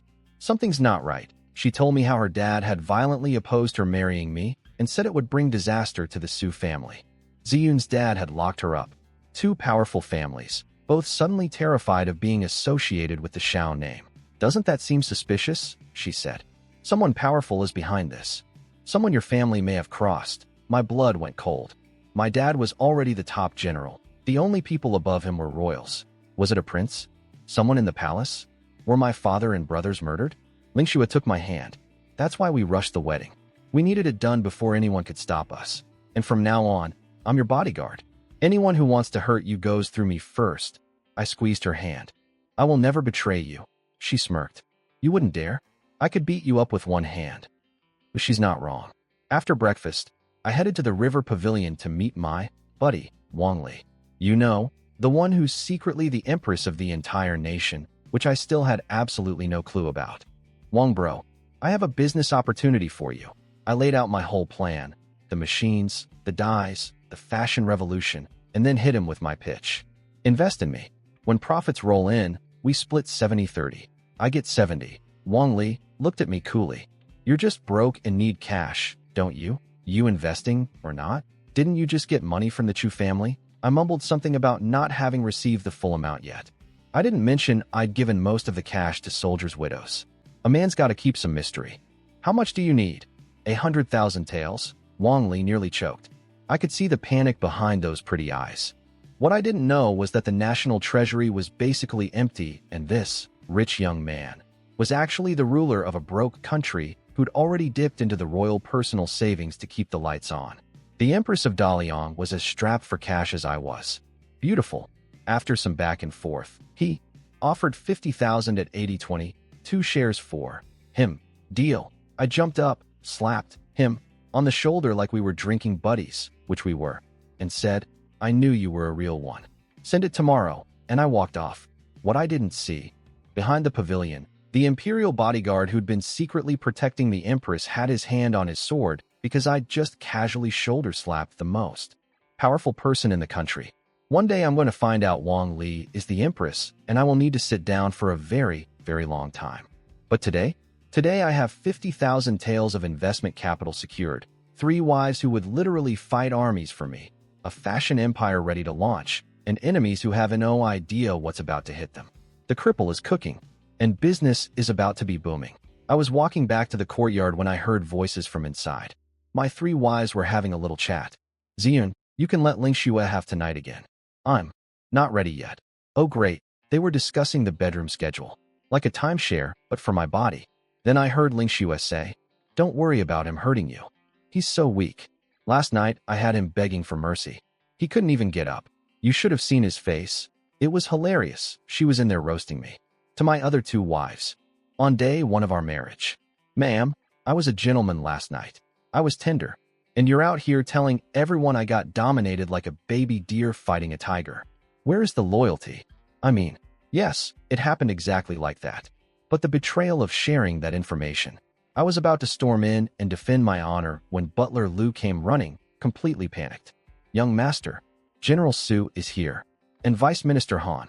They're in the main hall screaming that we kidnapped their daughters. Oh no. I sprinted to the hall. The 3 girls heard it too and came running behind me. Inside, it was a war zone. General Su, Ling Xue's dad, a huge, scary military man, was standing in the middle of our hall like an angry bear, pointing fingers at Grandma and Mom. Your family lured my daughter. She doesn't know what she's doing. Beside him, Han Ziyun's dad was equally furious. What kind of spell did you people cast on my daughter? She abandoned her own family for this. Mom looked like she was about to commit murder. Grandma's face could freeze lava. Then Ling Xue burst in ahead of me. Dad, I married him. It's done. Go home. General Su turned red. What's so great about this family? No power, no money, and your husband is a cripple. I raised you, trained you, made you a warrior, and this is how you repay me. Mom had enough. Ice in her voice. My son is not a cripple. His abilities are beyond your imagination. General Su laughed. Beyond imagination? The whole city knows your boy is useless. Then he looked at me with open contempt. Am I wrong, Xiao Chen? Now, I could see it in his eyes. This man didn't actually hate my family. He was scared. Whatever powerful person was targeting us, it had General Su terrified enough to humiliate his own daughter's husband just to drag her away from danger. But I didn't care about his reasons right now. He was standing in MY house, calling me useless, in front of MY family, on the morning after MY wedding night. I stepped forward, walked right past him to the center of the hall, put my hands behind my back. Everyone watched, and I dropped the line. The most iconic phrase in Chinese internet history. The quote that 1 million forum users have tattooed on their souls. 30 years on the East Bank, 30 years on the West Bank. Do not look down on a young man just because he is poor. Silence. Complete. Absolute. You could hear a pin drop silence. Every woman in the hall was staring at me with sparkles in their eyes like I'd just pulled Excalibur from a stone. Ling Xue looked at me, and I swear her pupils turned into little hearts. Ziyun was mouthing the words to herself, over and over, and I could see tears forming. She told me later it reminded her of something my 8th brother used to say. Wei Ying had her hand over her mouth, looking at me like the old genius martial artist version of me had just walked back into the room. General Su stood there like someone had hit him with a stun spell. The smirk was gone. He was doing the math. Why is this kid so confident? Does he know something I don't? Is his cultivation coming back? But fear won over curiosity. He looked at his daughter one last time. Come home. Now. If you stay, the Su family is finished. Ling Xue stood tall. I've already married him. We've already consummated it. I am his woman now. I'm not going anywhere. General Su looked like his head was going to explode. His precious warrior daughter, his pride and joy, just told him she'd slept with the city's most famous cripple and was staying. Fine. Then I have no daughter, he stormed out. Then it was Han Ziyun's turn. Her dad gave her one last chance. I've already married him, Dad. Go home. Vice Minister Han was doing the math too, but his math was financial. He'd lost his connection to the once glorious Xiao family. Now his daughter was gone too, and there was some mysterious powerful enemy lurking around. This was a terrible deal from every angle. You're on your own. And he left. After both dads were gone, I looked at my 3 wives. These women had given up everything. Their families, their safety, their reputations. Ling Xue was now disowned. Ziyun was disowned. Only Wei Ying still had her dad's support. I felt a lump in my throat. You guys, you really didn't have to do this. My family is a mess. You didn't need to jump into this disaster. Ling Xue's face snapped into annoyed mode. Excuse me? Are you trying to reject us? We're married. We did the ceremony. I gave you my, Not rejecting. Not rejecting at all. Then shut up about you didn't have to. Ziyun crossed her arms. Are you trying to back out? Wei Ning added softly. My dad approved. I'm here willingly. I looked at all three of them. These incredible, insane, brave, slightly terrifying women who burned down their own lives to stand next to me when the whole world was running away. I took a breath and said, with complete sincerity for once, if you don't betray me, I will never betray you. This life, this promise, Ling Xue smirked. You couldn't betray me even if you wanted to. I'd break both your legs, and honestly, after last night, I believe her completely. I woke up the next morning feeling like my soul had been extracted through my kneecaps. Su Ling Xue, that woman. Last night, she actually suggested that Ziyun and Wei Ning come watch us so they could learn. Her exact pitch was, come see him beg for mercy. It's so funny. She wanted to turn our bedroom into a spectator sport. Thank every god in every heaven that the other two were too embarrassed to come. I would have died. Not metaphorically. Actually died. From shame, exhaustion, or both. I tried to take charge and show Ling Xue who's boss. She showed me who's boss. Again, those legs should be classified as weapons of war. New rule. And no more sharing a room with Ling Xue until my cultivation comes back. I need superpowers just to survive this marriage. But the morning got better fast. Wang Li's messenger showed up with 50,000 taels and banknotes. My secret investor, secretly the Empress, but I still didn't know that, came through. I ran those notes straight to Mom. Here, hire craftsmen, buy materials, mass-produce the machines. Where did you get this money? A friend invested. He gets 20% equity when the business takes off. Mom stared at me. What's equity? I was already running out the door. Look, I'm the ideas guy, the visionary, the CEO, the actual work. That's what my incredible army of sisters-in-law is for. And they delivered. With the new machines running, fabric was pouring out faster than ever. First sis spinning, second sis weaving, third sis managing, fourth and fifth sis sewing. My improved dyes were so easy to learn that soon every woman in the house was helping. Even my 3 new wives jumped in. Me? I supervised. From a chair. With tea. Nobody complained though. He's the only male heir. He can't do manual labor, they said. I love this family. Now let me tell you what the enemy was up to, because it's absolutely hilarious. For me, not for them. With one day until the big Chufu wedding, the Chu family was celebrating. Why? Because those trader workers I fired, led by Zhang Tao, had accidentally created something valuable at the Chu family's shop. Zhang Tao had some relative who lived near the ocean and sent him decorative seashells as a gift. He noticed purple pigment inside them and figured out how to extract it and dye fabric with it. Now, purple was the holy grail of dyes in this era, almost impossible to make. The existing purple was dull, ugly, and faded fast. But this new seashell purple? Bright, vivid, long-lasting. A game changer, and the Chu family was losing their minds with excitement.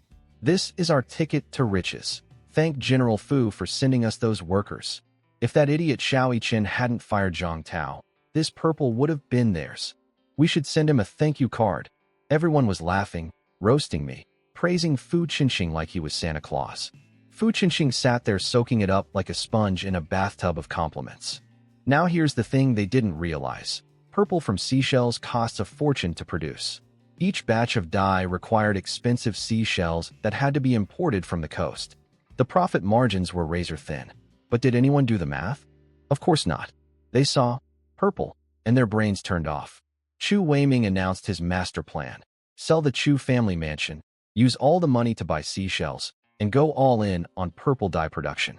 Fu Qinxing nodded along. Great idea. Go all in. Fortune favors the bold. Then Chu Weiming dropped the bomb. So, since we're selling our house, we'll need somewhere to live. I was thinking. Your place? Fu Qinxing, grinning face with big eyes. Neutral face. Fearful face. I already checked. The west wing of your estate has extra rooms. We can squeeze in. Chu Aoshuang grabbed Fu Qinxing's arm. Babe, I'm marrying you.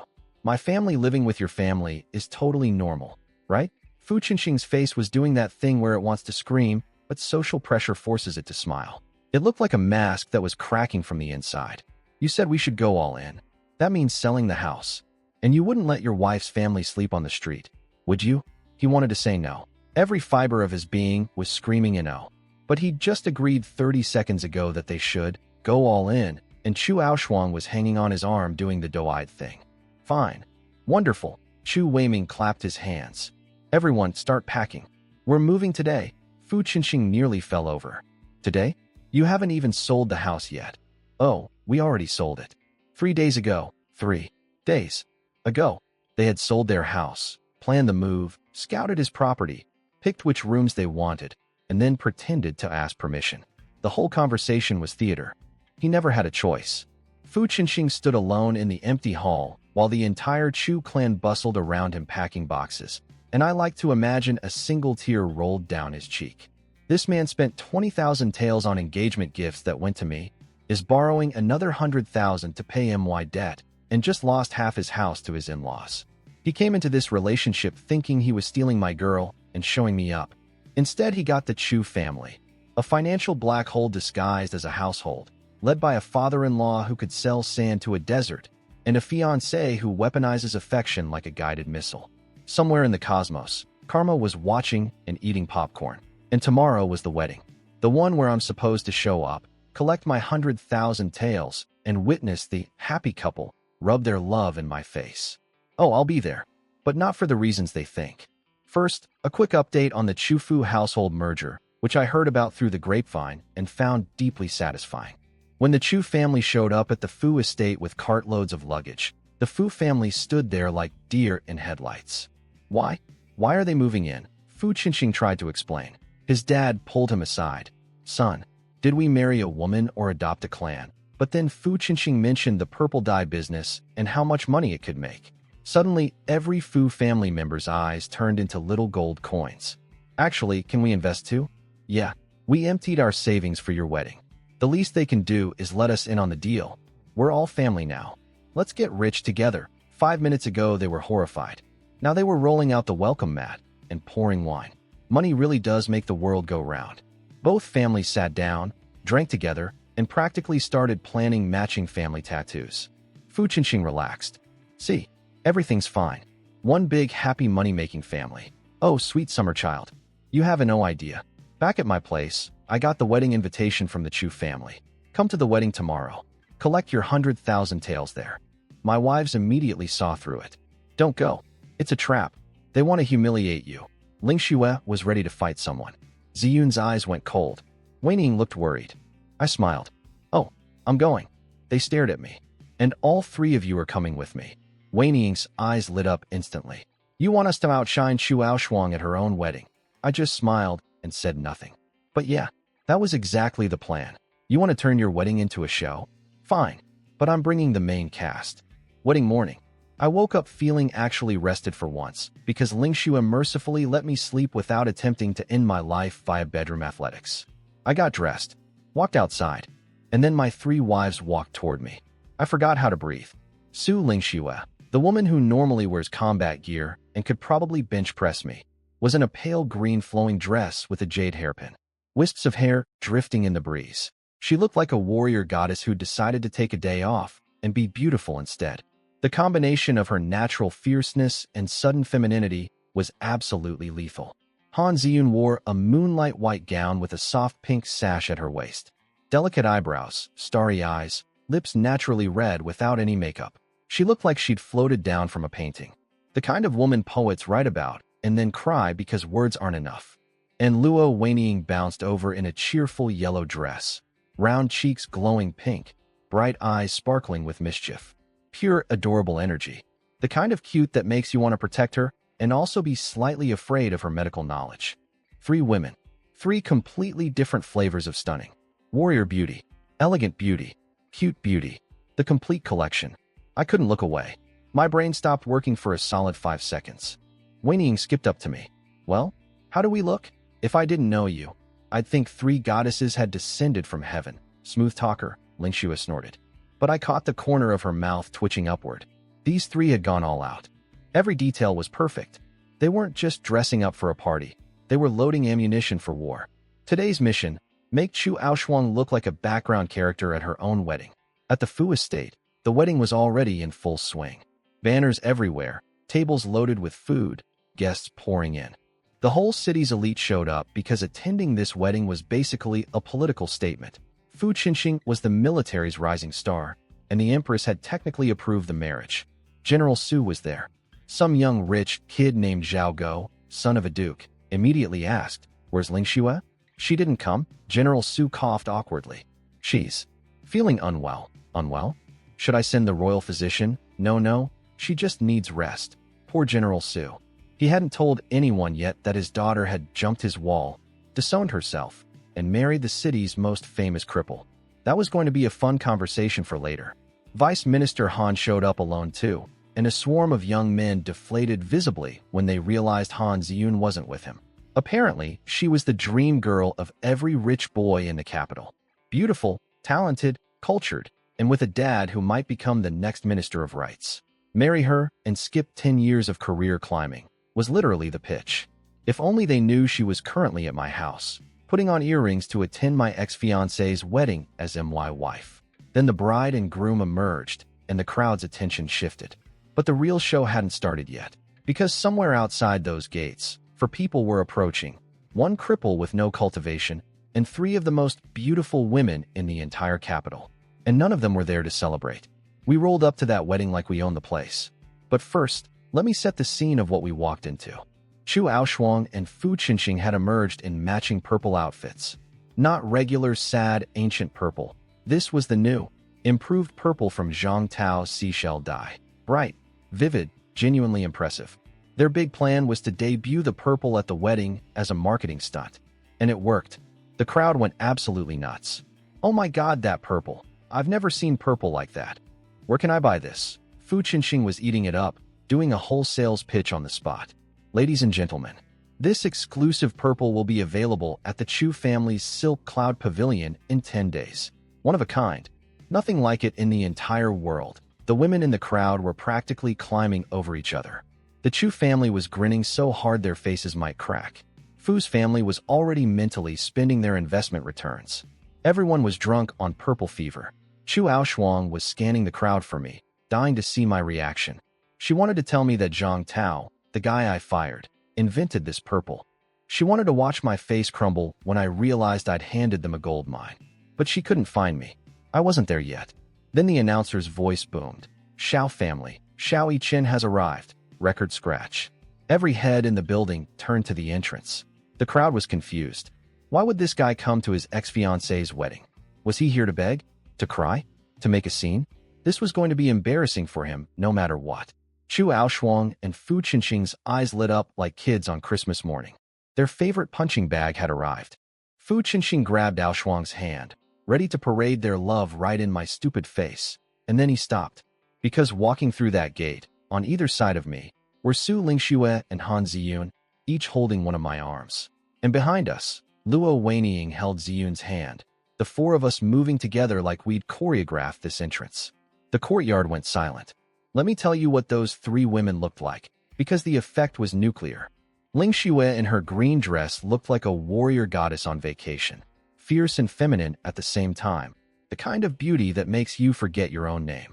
Ziyun in her white gown looked like she'd materialized from a painting. Ethereal, elegant, so perfect it almost hurt to look at her. Weiniing in her yellow dress was pure sunshine. Bright eyes, rosy cheeks, bouncing with energy, the kind of adorable that weaponizes cuteness. 3 women. 3 completely different types of gorgeous. Each one individually more stunning than the bride. The entire wedding went quiet. You could hear people breathing. Heavy breathing, specifically, from every man in attendance whose brain had just short-circuited. Chu Aoshuang had spent hours getting ready. Special makeup. Special purple dress. She looked good, genuinely good. But standing in the same venue as my 3 wives was like putting a candle next to 3 suns. The candle doesn't stand a chance. The whispers started immediately. Wait, are those 3 really married to the cripple? Su Lingxue? Han Ziyun? Luo Weiniing? All 3. They look like they just walked out of heaven. Every young nobleman in the room was having a complete mental breakdown. These were the 3 most eligible women in the capital, and they were hanging off my arms like I was the last man alive. The guys who'd been daydreaming about marrying Ziyun. If I marry the minister's daughter, I can skip 10 years of career work, were grinding their teeth. Their dream girl was clinging to a man with zero cultivation and zero career prospects. Oh, and remember Zhao Go? The duke's son that General Su had picked as Ling Xue's replacement husband? He was at this wedding. He saw his supposed fiancée walking in on my arm, her chest pressed against my bicep, looking happier than he'd ever seen her. His face went from confused to furious to a shade of green the first didn't know humans could achieve. General Su, he hissed. What is going on? General Su sighed the sigh of a defeated man. She married Xiao Chen. I'll return your engagement gifts tomorrow. I thought Zhao Go's head was going to pop off his body. But the best reaction? Fu Qinxing. This man had spent weeks planning this moment. He was going to parade around with Chu Aoshuang, show off their love, watch me cry into my soup. This was supposed to be his victory lap. Instead, he was standing there watching me walk in with 3 women who made his bride look like a supporting character in her own wedding. The look on his face, I wish I could frame it. It was the face of a man who saved up for a Honda and then watched his rival pull up in 3 Ferraris. He'd spent 20,000 taels of someone else's money, bankrupted his family, absorbed an entire parasitic household, and used his military merits, all to steal a woman from me. And I showed up with 3 upgrades. The math wasn't mateing for him. The revenge fantasy had collapsed. He'd rehearsed this moment 100 times in his head, and in none of those versions did I arrive looking like the luckiest man on the planet. Chu Aoshuang wasn't feeling great either. She'd been so excited to show off her purple dress and watch me suffer. Instead, every eyeball in the venue was locked onto my wives, and her grand purple debut had been completely upstaged. 5 minutes ago, she was the center of attention. Now she was the answer to the question, who's the lady in purple standing near those 3 goddesses? And somewhere in the crowd, every man was thinking the same thing. How? He's a cripple. He walks dogs. He has no money. He has no power. Why do 3 perfect women love him? Honestly, I was asking myself the same question, but I wasn't about to let them see that. I walked in there with my back straight, my wives on my arms, and a smile that said, "You invited me here to watch you win? Funny.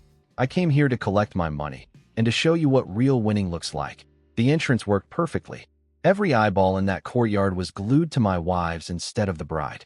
Chu Aoshuang was standing there in her fancy purple dress, realizing she'd been demoted to background extra at her own wedding. I could see her brain short-circuiting in real time. She'd been so sure the 3 girls were bluffing back at the funeral. Nobody would actually marry that loser, she told herself. And now those 3 bluffers were hanging off my arms looking like heaven's top models while she stood there in purple feeling very, very average. The funniest part? She kept glancing between my wives and Fu Qinxing, desperately reassuring herself. It's fine. Doesn't matter how pretty they are. My husband is a 4th-rank general. Theirs is a cripple. I still win. I still win. Girl, keep telling yourself that. But I wasn't here for the drama. I was here for my money. Chu Aoshuang. The remaining 100,000 taels. Hand it over. She nudged Fu Qinxing, who pulled out a stack of papers with the smuggest grin I've ever seen. Here. 10 shop deeds in the West Market. 10,000 taels each. Total, 100,000. We're even. I looked at the deeds. West Market shops. Wei Ning grabbed them from my hands and immediately went pale. These shops are in the worst part of the West Market. They're worth maybe 1,000 taels each at best. You're trying to pass off 10,000 worth of garbage as 100,000. She knew that area. She went there monthly to treat poor people for free. These were the kind of shops that rats wouldn't rent. Fu Qinxing shrugged. I had them professionally appraised. The assessor confirmed 10,000 each. Feel free to check. Of course the assessor confirmed it. 2 military generals show up at your appraisal office and tell you to write 10,000 on a deed worth 1,000. What are you going to do, argue? Chu Aoshuang's smile was dripping with satisfaction. The debt is paid. In front of all these witnesses. Don't come bothering me ever again. This was her scheme. Buy worthless shops for almost nothing, bribe the appraiser, hand me the deeds, and publicly declare the debt settled. I'd be stuck with 10 money pits worth less than the paper they were printed on, while they pocketed 90,000 taels. I was furious, but I was also stuck. In front of hundreds of guests, with a rigged appraisal backing them up, I couldn't prove anything on the spot. Chu Aoshuang saw my silence and practically glowed. You're a nobody, Xiao Chen. What are you going to do against 2 generals? I was clenching my jaw trying to figure out my next move when Imperial decree has arrived. everyone froze. The palace eunuch Li Zhong walked through the gate. The Fu family went crazy with excitement. This had to be Fu Qinxing's official military promotion, and it was arriving on his wedding day. That meant the empress was basically sending her personal congratulations. Talk about good timing. Li Zhong unrolled the scroll. Fu Qinxing received the decree. Fu Qinxing dropped to his knees, shaking with excitement. The eunuch read it out. Fu Qinxing, for his heroic actions defending the northern border, blah blah blah, was hereby promoted from 5th rank general all the way to 4th rank general. 3 whole ranks up in one jump. The crowd erupted. Congratulations, General Fu. People were lining up to shake his hand. The man was beaming. Chu Aoshuang's neck was stretched so high with pride, she looked like a giraffe. Her dad was shouting, good, good, good, like a broken record. The Fu and Chu families were doing mental victory laps. 4th rank general at his age? The sky was the limit. Best wedding gift ever. Chu Aoshuang shot me a look of pure contempt. See, this is the caliber of man I chose. A real man. A general. Not a dog-walking cripple like you. Fu Qinxing, riding his high, grinned at the eunuch. Li Zhong, stay for some wedding wine. Li Zhong smiled back. I'd love to, but I have one more decree to read first. One more? Everyone automatically looked at Chu Aoshuang. Maybe she was getting promoted too? But Li Zhong pulled out the second scroll, turned away from the happy couple, and said, Shaoi Chen, receive the decree. The entire courtyard went dead silent. Me? A decree for me? Every single person was staring at me with the same expression, complete and utter confusion. The cripple, the waste. The guy who was supposed to be here getting humiliated. That guy has an imperial decree? I was just as confused. I came here to collect a debt and watch my ex make bad life choices. I did not sign up for royal mail delivery. Even Chu Aoshuang and Fu Qinxing looked like someone had yanked the rug out from under them mid-celebration. The eunuch was standing there, scroll open, waiting, and every person in that courtyard was holding their breath. The eunuch opened the scroll and started reading. The Shao family, loyal to the bone, defenders of the border, blood spilled on the battlefield, a household of heroes whose noble spirit shall endure forever. Okay, nice opening. Standard, your family was awesome, stuff. I was waiting for the punchline. Maybe some honorary posthumous title for my dad. Shaoi Chen, inheritor of the Shao family's courageous legacy, a man of great ambition and exceptional talent. Wait. Did he just say my name? That is hereby granted the title of Marquis of Loyalty and Valor. I'm sorry. What? The courtyard didn't just go silent. It went void. Like someone had sucked all the sound out of the universe. 300 people simultaneously forgot how to breathe. A marquis. Me. The cripple. The dog walker. The guy who can't make soap. I just got promoted to nobility. Every face in that courtyard was doing the same thing. Mouth open, eyes bulging, brained exe has stopped responding. Fu Qinxing's victory grin froze on his face like someone had paused a video at the worst possible frame. He'd been a 4th rank general for approximately 90 seconds, and now he was standing next to a marquis. His shiny new promotion just went from crown jewel to participation trophy. General Su and Vice Minister Han, my 2 angry ex-fathers-in-law who'd been so desperate to distance themselves from my family, both went pale. You could practically see the regret downloading onto their faces in real time.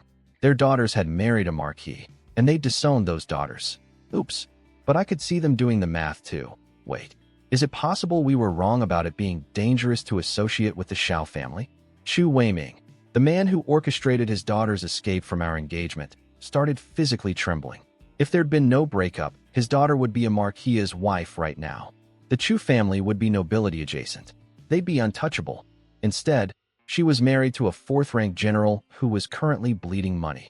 And Chu Aoshuang. Oh, Chu Aoshuang. Her face went white. Like paper white. Ghost white. The kind of white that happens when your entire worldview collapses in real time. The man she called trash. The man she dumped at a funeral. The man she said wasn't worth Fu Qinxing's pinky finger. That man was now a marquis, and she was standing there in her purple dress realizing she'd made the single worst decision in human history. Her brain couldn't handle it. It literally broke. She opened her mouth and said, out loud, in front of everyone, Li Zhong, this must be fake. He's a cripple. How can he be a marquis? He slap. Fu Qinxing backhanded her across the face. On their wedding day, in front of all their guests. Are you insane? he hissed. Questioning an imperial decree? You want to get us both executed? He turned to the eunuch with a nervous laugh. Sorry, she's drunk. Please ignore her. Chu Aoshuang stood there, holding her cheek, eyes filled with pure venom. Not at me, at Fu Qinqing. Her beloved, Fu Darling, had just slapped her in public on the happiest day of her life. She stormed back to the bridal chamber and destroyed everything in it. We could all hear the crashing and smashing from outside. Vases, furniture, decorations. The sound of a woman's ego imploding at the speed of light. The wedding guests looked at each other awkwardly and started leaving. Well, congratulations. We'll just be going now. Fu Qinqing stood alone in his ruined wedding reception, face dark as a thundercloud, realizing the full scope of what he'd done. He'd spent everything, his warm merits, his family's savings, his dignity, to steal a woman from me. And now I was a marquis with 3 gorgeous wives. And he was a guy who'd just slapped his bride at his own wedding while her family ransacked his house. For the first time, a tiny voice in Fu Qinqing's head whispered, Did I make a mistake? Yes, buddy. Yes, you did. I walked out of that wedding holding an imperial scroll that said I was a marquis, and honestly, I was just as confused as everyone else. 2 times now the Empress had personally intervened in my life. First, forcing the Chu family to return my gifts. Now, granting me a noble title out of thin air. Why? I hadn't done anything to deserve this. I was nobody, a broken martial artist with 0 connections to the palace. Why would the Empress care about me? Unless someone up there actually liked me? Weird thought. Filed it away for later. When we got home, Grandma burst into tears. The good kind. Heaven has eyes. Our family's loyalty wasn't forgotten. Our ancestors can rest in peace. She led everyone to the ancestral hall. We burned incense and reported the news to the family spirits. Grandma, Mom, all the sisters-in-law, everyone was crying happy tears. After they left, I stayed behind. Just me and the memorial tablets. 4 generations of Shao warriors, lined up on the altar. Great-great-grandfather, great-grandfather, grandfather, and Dad. Hey, Dad, you always worried about me the most out of all your sons. You wanted me to marry well and have kids and be happy. You really liked Chu Aoshuang.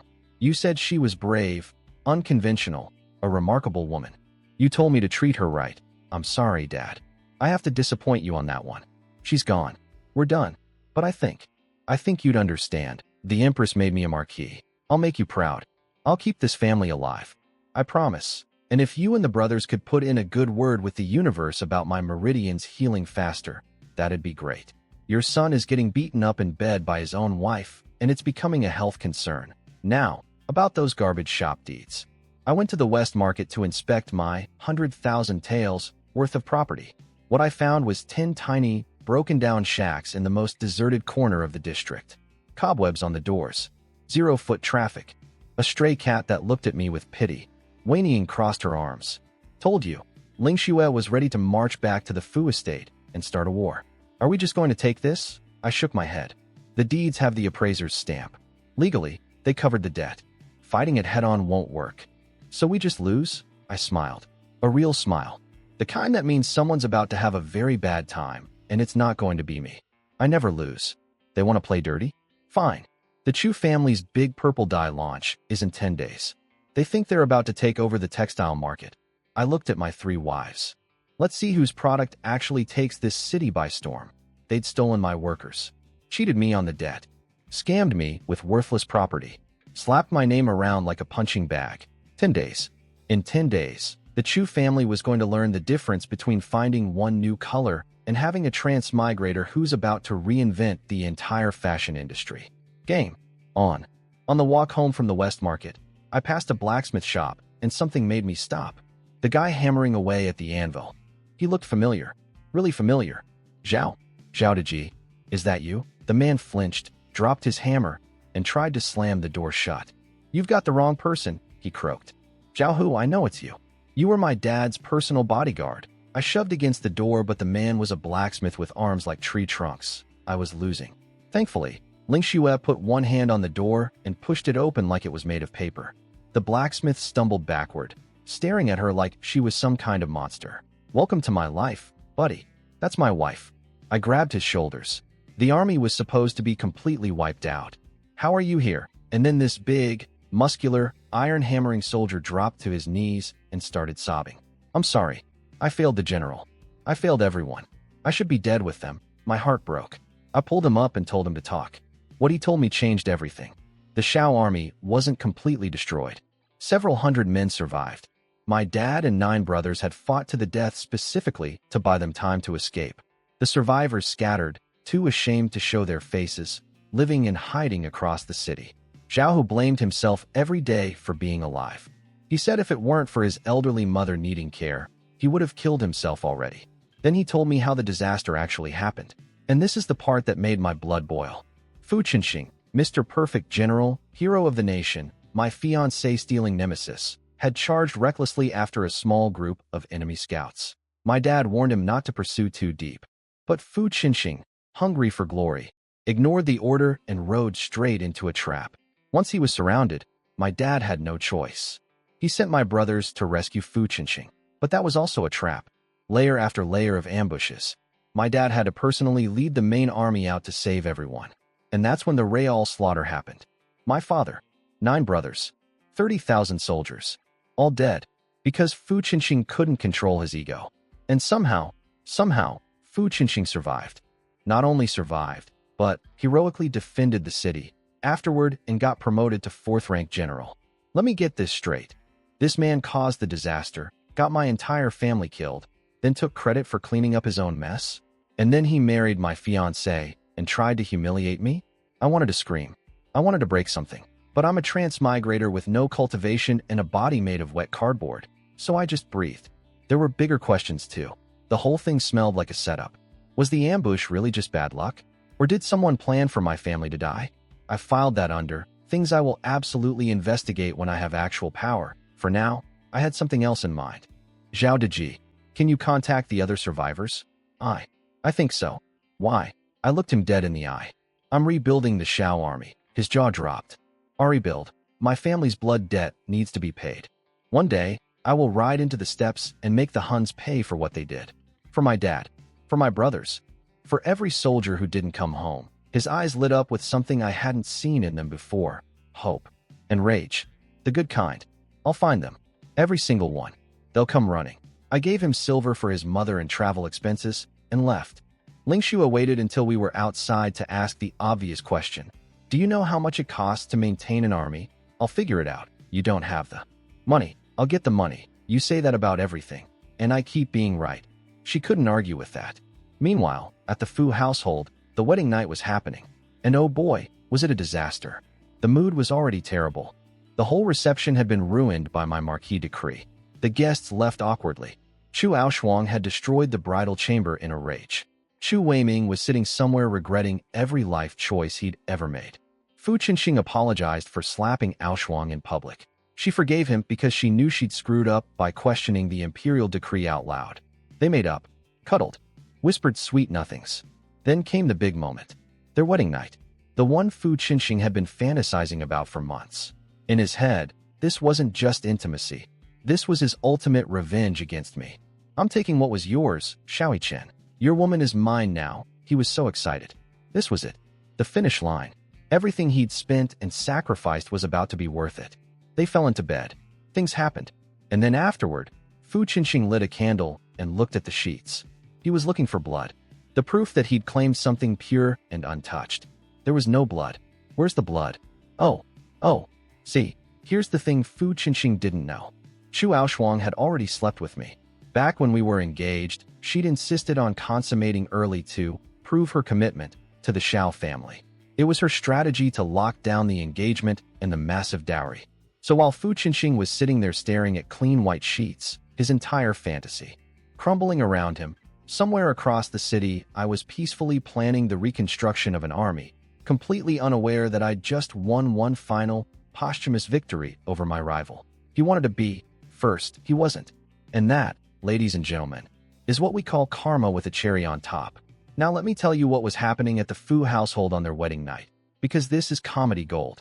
Fu Qinxing, the big man, the hero general, the guy who spent his entire military career's worth of rewards just to steal my fiancée. He was finally in bed with Chu Aoshuang, living his ultimate fantasy. He did the deed, lit a candle afterward, looked at the sheets. No blood. His smile melted off his face like ice cream in a volcano. You? You already? With Xiao Chen, Chu Aoshuang didn't even flinch. She looked at him like he was the unreasonable one. Yes, so? I gave my first time to him, but my heart is with you. He got my body, but not my soul. Why are you being so immature about this? Fu Qinxing's brain caught fire. His entire revenge plan was built on one thing: taking what Xiao Yichen couldn't have. That was the whole point. The fantasy. I got her, and you didn't. Suffer and cry. But I already had her. Before him. Before the engagement even finished. He didn't steal my girl. He bought my leftovers. For 200,000 taels. The man literally paid a fortune to be second place. He wanted to scream. I didn't ask. You didn't think this was worth mentioning before I bankrupted my family to marry you. But Chu Aoshuang hit back. Stop being childish. If you love me, my past shouldn't matter. Grow up. She was lecturing him about maturity. The woman who proposed a two-husband timeshare at a funeral was telling him to be mature. Fu Qinxing collapsed onto the bed like a deflated balloon. He thought about divorcing her, then remembered the Empress's decree specifically said no divorce allowed. He was trapped. Married to a woman who'd already been with his worst enemy, stuck with her parasitic family living in his house, and broke from paying him wide debts. The only silver lining? The purple dye business might make money. That's all he had left. Purple seashell dye. His last hope. Poor, stupid man.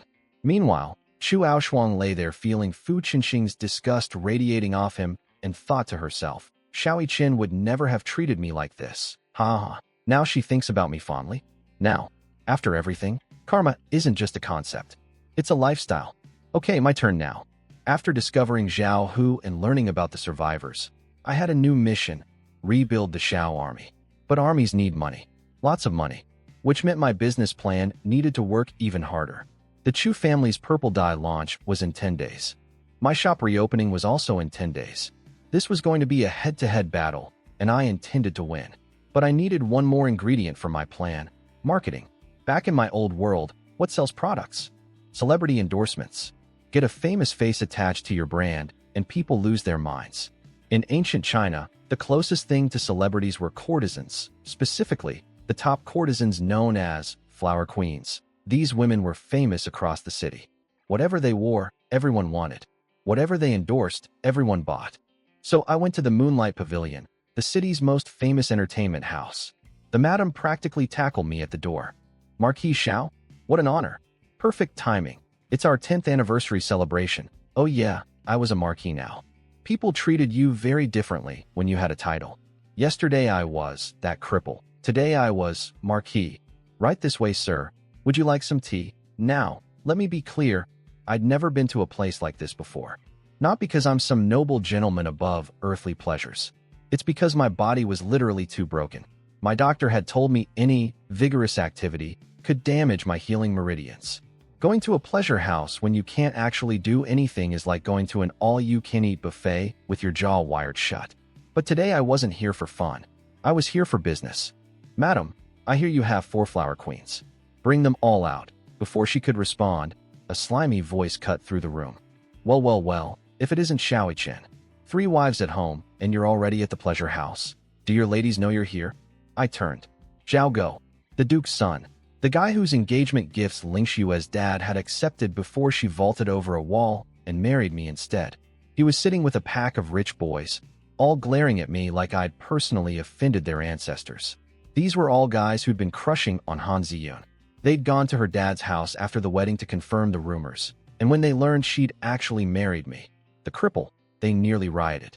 And now here I was, the man with 3 of the city's most beautiful women, strolling into a pleasure house looking for more female company. In their eyes, I was the ultimate villain. I sat down, picked up a teacup, took a slow sip, and said, Gentlemen, you seem upset. Could it be that you're jealous of my good fortune? Steam practically shot out of their ears. Then someone shouted, The 4 flower queens are coming down. 4 women descended from the 3rd floor. Each one was drop-dead gorgeous in completely different ways. I'm talking top-tier beauty. The kind that would break the internet in my old world. Every man in the room was drooling. Zhao smirked at me. Go ahead, cripple.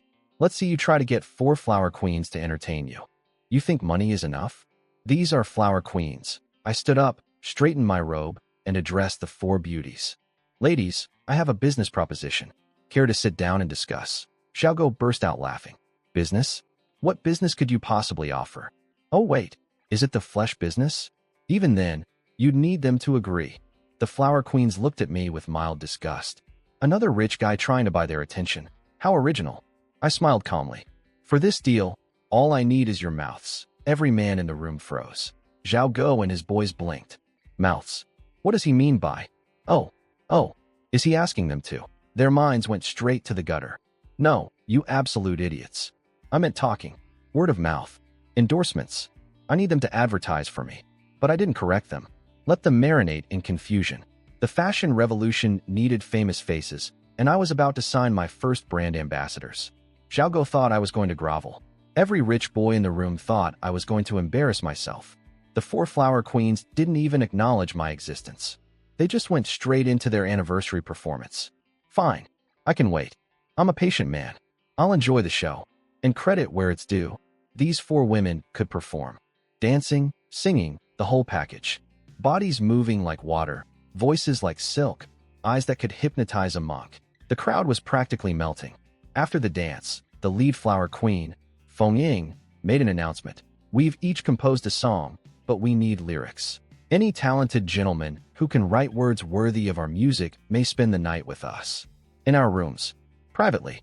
4. In-depth conversation. The room erupted. Every guy with half a brain cell and a functioning pen hand was vibrating with excitement. In-depth conversation was the classiest way anyone had ever said, sleep with us. And these men were ready to start writing. The 4 queens played their compositions. Different styles, some graceful, some intense, some melancholy, some playful. The crowd went absolutely feral with praise. Divine. Better than anything in the book of songs. Heavenly music. I could die happy. My soul has left my body. The compliments were flowing like a broken faucet. And then I opened my mouth. They're okay. Pretty average. Silence. Every head in the room rotated toward me like synchronized owls. The Flower Queen's fans. Livid. His ears must be broken. He's just mad they ignored him. Pathetic attention-seeking. How dare he insult their masterpieces? The 4 flower queens themselves went cold. Ice cold. They'd poured their hearts into those compositions. They were proud artists who'd climbed to the top of their profession through genuine talent, not just looks. And some crippled marquis was sitting there calling their life's work average. Flower Queen Hua Li couldn't hold back. If the marquis is such an expert, perhaps you could show us exactly where our music falls short. Polite words. Murderous tone. Xiaogo was laughing his head off. Him? No music? That's the funniest thing I've heard all year. Then some cocky young noble named Zhang Liang decided to be clever. If you can even play a single song on any instrument, I'll call you daddy. I looked at him. You said that. Remember you said that. I stood up, walked to the stage, sat down behind the guzheng, a traditional string instrument, and started playing. Now, quick backstory. In my previous life, my girlfriend wanted to learn guzheng. I went with her to lessons as moral support. She quit after 3 weeks. I kept going for 2 years. I could also play several other instruments. My ex got nothing from those lessons except a breakup, but I got a skill set. I played Sunda Inda. No, I'm kidding. I played Guangling San. One of the most legendary, complex, powerful pieces of classical music in Chinese history. A piece so famous that the original was said to have been lost for centuries. The first notes hit the air, and the entire room went dead quiet. Not polite quiet. Stunned quiet. The kind of quiet where people forget they have bodies.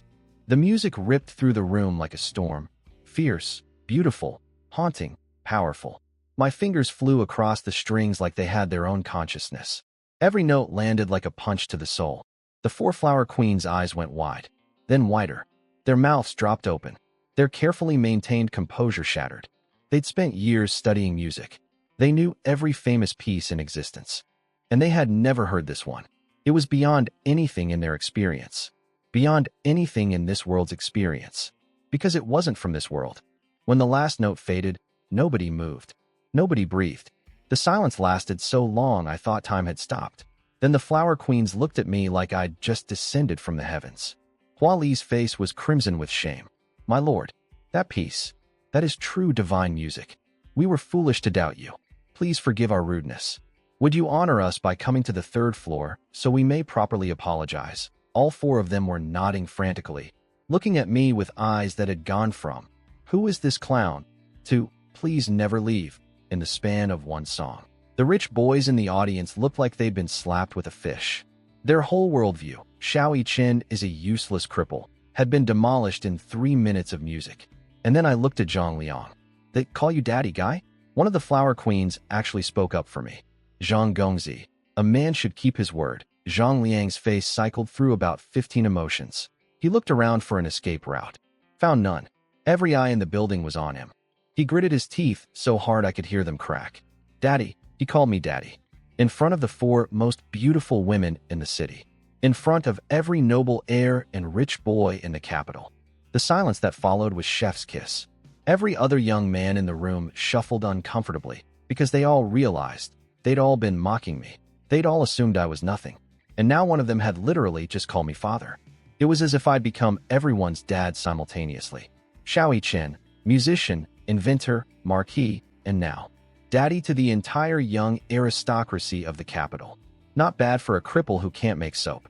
The 4 flower queens escorted me upstairs like I was royalty. Every man in the building watched me disappear to the legendary 3rd floor, the VIP zone that money alone couldn't buy, surrounded by 4 of the most beautiful women in the city. I could feel the jealousy burning holes in my back. Xiaogo looked like he was having a medical emergency. That guy had been spending a fortune at this place for years and never even got a tour of the 3rd floor. I walked in, played one song, and got the full escort. But let me be clear, I was not here for what everyone thought I was here for. Up in the room, the 4 queens surrounded me with bedroom eyes, clearly expecting things to go in a very specific direction. I remembered a very important life lesson. When you're a boy outside the house, protect yourself at all times. Feng Ying started with, "My lord, you mentioned you write lyrics too." "Yes, but first, I have a business deal for you." Snow Queen giggled. "If your lyrics satisfy us, we'll do anything you want." All 4 of them blushed on cue. They were convinced business was my classy way of saying. The other thing, they were probably thinking, why does he keep calling it business? Just say you want to stay the night like a normal person. No, ladies, I mean actual business. With contracts and marketing strategies. I'll give each of you an original song. Lyrics and music. 1 per queen. Their eyes went huge. For original compositions from the guy who just played a piece that made their entire musical education feel inadequate, they were practically vibrating.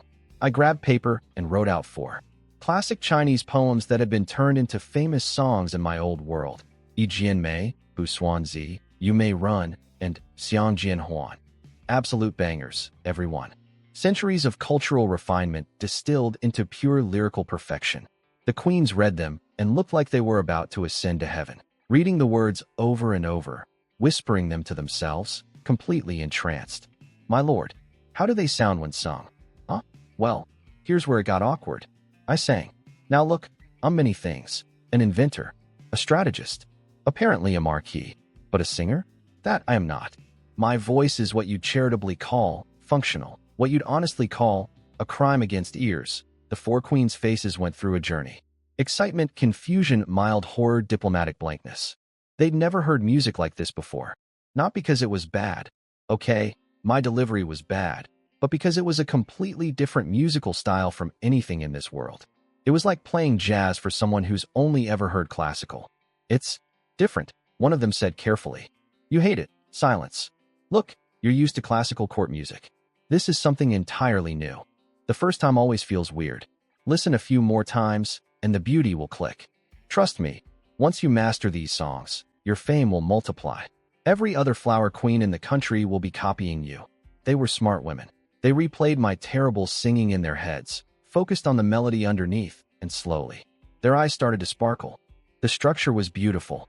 My voice was just the world's worst delivery system. "Please teach us, my lord." There it is. I told them my actual plan. Not bedroom activities. Marketing. I needed them to be the faces of my brand. Wear my clothes. Sing my songs. Make my products famous. Be my ancient Chinese brand ambassadors. They were genuinely surprised. "You actually came here for real business.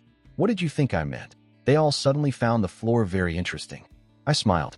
The plan was coming together. With 4 celebrity endorsements lined up, my shop reopening was going to destroy the competition. Bang. The door flew open so hard it almost came off the hinges.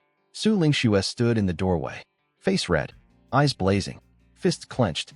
Behind her, the madam was fluttering around helplessly. Xiao. Chun. Oh no.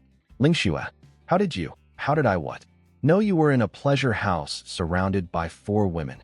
Downstairs, Zhao Go was beaming. That sneaky little rat had sent someone to tell my wife where I was. That's why he told everyone to stick around. He wanted to watch me get murdered. It's not what it looks like. I came here for business. Business? In a brothel? Do I look stupid to you? Her eyes were getting watery, which was somehow worse than the anger. In her mind, the math was simple. I'd been avoiding the bedroom for days I was alone with 4 beautiful women in a place literally designed for sex equals guilty as charged. She thought I'd been saving my energy to spend it on flower queens. She thought that's why I kept telling her I was too weak for bedroom activities. Which, to be fair, from her perspective, looked exactly like what was happening. She grabbed my wrist and yanked me out of the room. I had approximately 0 ability to resist because she could bench press a horse and I had the physical strength of a sick kitten. The 4 flower queens watched me get dragged away like a misbehaving child, mouths hanging open. They'd never seen a woman storm into a pleasure house and physically extract her husband before. It was a first in Moonlight Pavilion history. Downstairs, Zhao Go and his boys were having the time of their lives. Laughing, pointing, practically taking notes. Look at him, dragged out by his wife. So much for the great Marquis. Zhao Go was especially delighted. He even thought to himself, actually, thank God I didn't marry this woman. If she'd caught me in a place like this, yeah buddy, that's the one smart thought you've had all week. Lingxue didn't speak the entire walk home. Not a single word. Which was terrifying. Angry Lingxue who yells? Manageable. Silent Lingxue with murder in her eyes? Call a priest. We got home. She kicked the bedroom door open. Threw me onto the bed. Lingxue, I swear it was legitimate business. She was already taking off her clothes. What are you doing? Whatever you wanted to do with those 4 women, you're doing with me instead. I didn't want to do anything with them. I was negotiating a marketing deal. Too late. She'd already pounced. I sighed. When you can't fight it, you accept it. When you can't run from a tiger, you let the tiger win. Tonight was going to be a long night. And somewhere across the city, Zhao Go was raising a glass, thinking he'd won. Buddy, you have no idea. You just made sure my wife is going to be extra motivated tonight, and I'm the one paying the price. My body is going to file a restraining order against my own wife. I crawled out of bed the next morning like a war survivor. My legs were rubber. My back was filing for divorce from my spine. Every muscle I owned had sent a formal letter of resignation. Lingxue was in the courtyard chatting with the other 2 wives like she'd just had a refreshing 8 hours of sleep. Chatting. Casually. After what she did to me last night. Wei Ning took one look at me and rushed over. Are you okay? She checked my pulse and then turned to Lingxue with the most disapproving doctor face I've ever seen. Lingxue, you cannot keep doing this. His body is not recovered enough for this level of activity. Lingxue went red but immediately deflected. Well, maybe if he wasn't sneaking off to brothels. About that, I said, collapsing into a chair. Let me explain before anyone else tries to kill me with their pelvis. I told them about the flower queens, the marketing plan, the celebrity endorsement strategy. What a brand ambassador is. How famous faces sell products. How I needed the most recognizable women in the city wearing my clothes and singing my songs when the shop reopened. By the end, all 3 wives were staring at me with the "oh, that actually makes sense" face. Lingxue looked at the ground. You could have told me earlier. I did tell you. Multiple times. While you were dragging me through the streets by my wrist. I didn't hear you. You didn't want to hear me because you were too busy planning my destruction. She went quiet. She knew. I knew. We all knew. Wei Ning declared a new house rule. No more bedroom activities with Lingxue until Ichin's cultivation recovers. Period. Doctor's orders. I asked the most important question of my life. How long until I recover? Wei Ning thought about it. 6 months at most. Maybe less if you rest. 6 months. That's not far. I might actually get my powers back. Lingxue and Xian got excited too. No more cripple label. No more being looked down on. The original martial arts genius could return. But Lingxue immediately got serious. Even if your cultivation comes back, you need to hide it. Whoever killed your family is still out there. Right now you're harmless. A cripple nobody worries about. But if the #1 martial talent reappears, that person will come for you. She was right. Being useless, was actually protecting me. The moment I showed strength, whoever murdered my family would finish the job. Or maybe that's exactly how I flushed them out. A snake hiding in grass is impossible to catch, but a snake that comes to attack you, that's when you grab it by the throat. But that was future planning. Right now, I had a business war to win. Over the next few days, the Chu family went all in on marketing their purple dye. Posters everywhere, word-of-mouth campaigns, guests from the wedding telling everyone about those incredible purple outfits. The whole city was buzzing. Have you heard?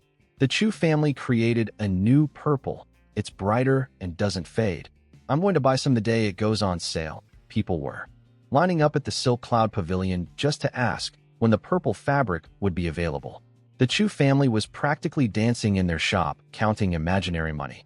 Both families, Chu and Fu, had gone completely all in. Every coin, every savings account, every piece of property. Chu Weiming had even pulled out his funeral fund. The man literally gambled his coffin money on purple seashells. The seashells had to be imported from coastal cities, so each batch of dye cost a fortune to produce. But they didn't care. They were going to jack up the prices and let demand do the work. Chu Aoshuang was cuddled up to Fu Qinxing at the shop, purring about how they'd crush every competitor in the city. She was still trying to repair their relationship after the wedding night disaster. Apparently, Fu Qinxing had been giving her the cold shoulder for days because of the whole "I already slept with your archenemy before you" revelation. She thought he was being childish. He thought she was being shameless. They were both right. But today she was leaning on his shoulder, batting her eyes, talking about how brilliant he was, and he was slowly thawing. He sighed and put his arm around her. Fine. I married her. Can't return her. Might as well make it work. They asked each other about my shop. Any movement from the brocade pavilion? Still closed. Doors shut. Dead as a doornail. They smiled at each other. Without dye workers, without purple, without anything special, my shop was finished. They'd won before the battle even started. Let's make sure the Shao family never recovers, Fu Qinxing said. They clinked imaginary glasses. United by their shared hatred of me, their relationship drama temporarily forgotten. How romantic. Meanwhile, at my house, we were in full production mode. While I'd been out with Wayne foraging for dye plants and perfecting new colors, every woman in the household was sewing kipeos. Now, in this world, needlework was a basic skill for women. Even Ling Xue could do simple embroidery despite being a warrior. But under the guidance of my fourth and fifth sisters-in-law, the sewing masters, they were turning out qipao after qipao. And let me tell you, when the finished products started piling up, the reactions were priceless. Every woman who saw the designs went bright red. These clothes were like nothing this world had ever seen. Form-fitting, figure-hugging, showing the curves of the body in ways that ancient fashion had never attempted. The short-hemmed ones that showed the calves, gasps. The high-slit ones that went up to the thigh, actual screaming. Titenla, isn't this a bit bold? People are going to see our legs. This slit goes up too. But not a single woman said it was ugly, because it wasn't. Even through their embarrassment, they could all see it. These clothes were gorgeous. Revolutionary. The kind of thing that would make every woman who saw them immediately need one. The Chu family had purple.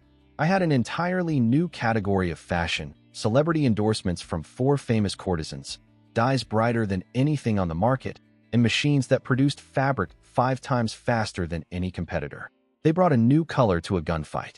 I brought the Industrial Revolution. 10 days were almost up. The showdown was coming, and they had absolutely no idea what was about to hit them. Launch day, the big one. The showdown. Brocade Pavilion versus Silk Cloud Pavilion. Fashion Revolution versus Purple Seashells. Let's set the scene.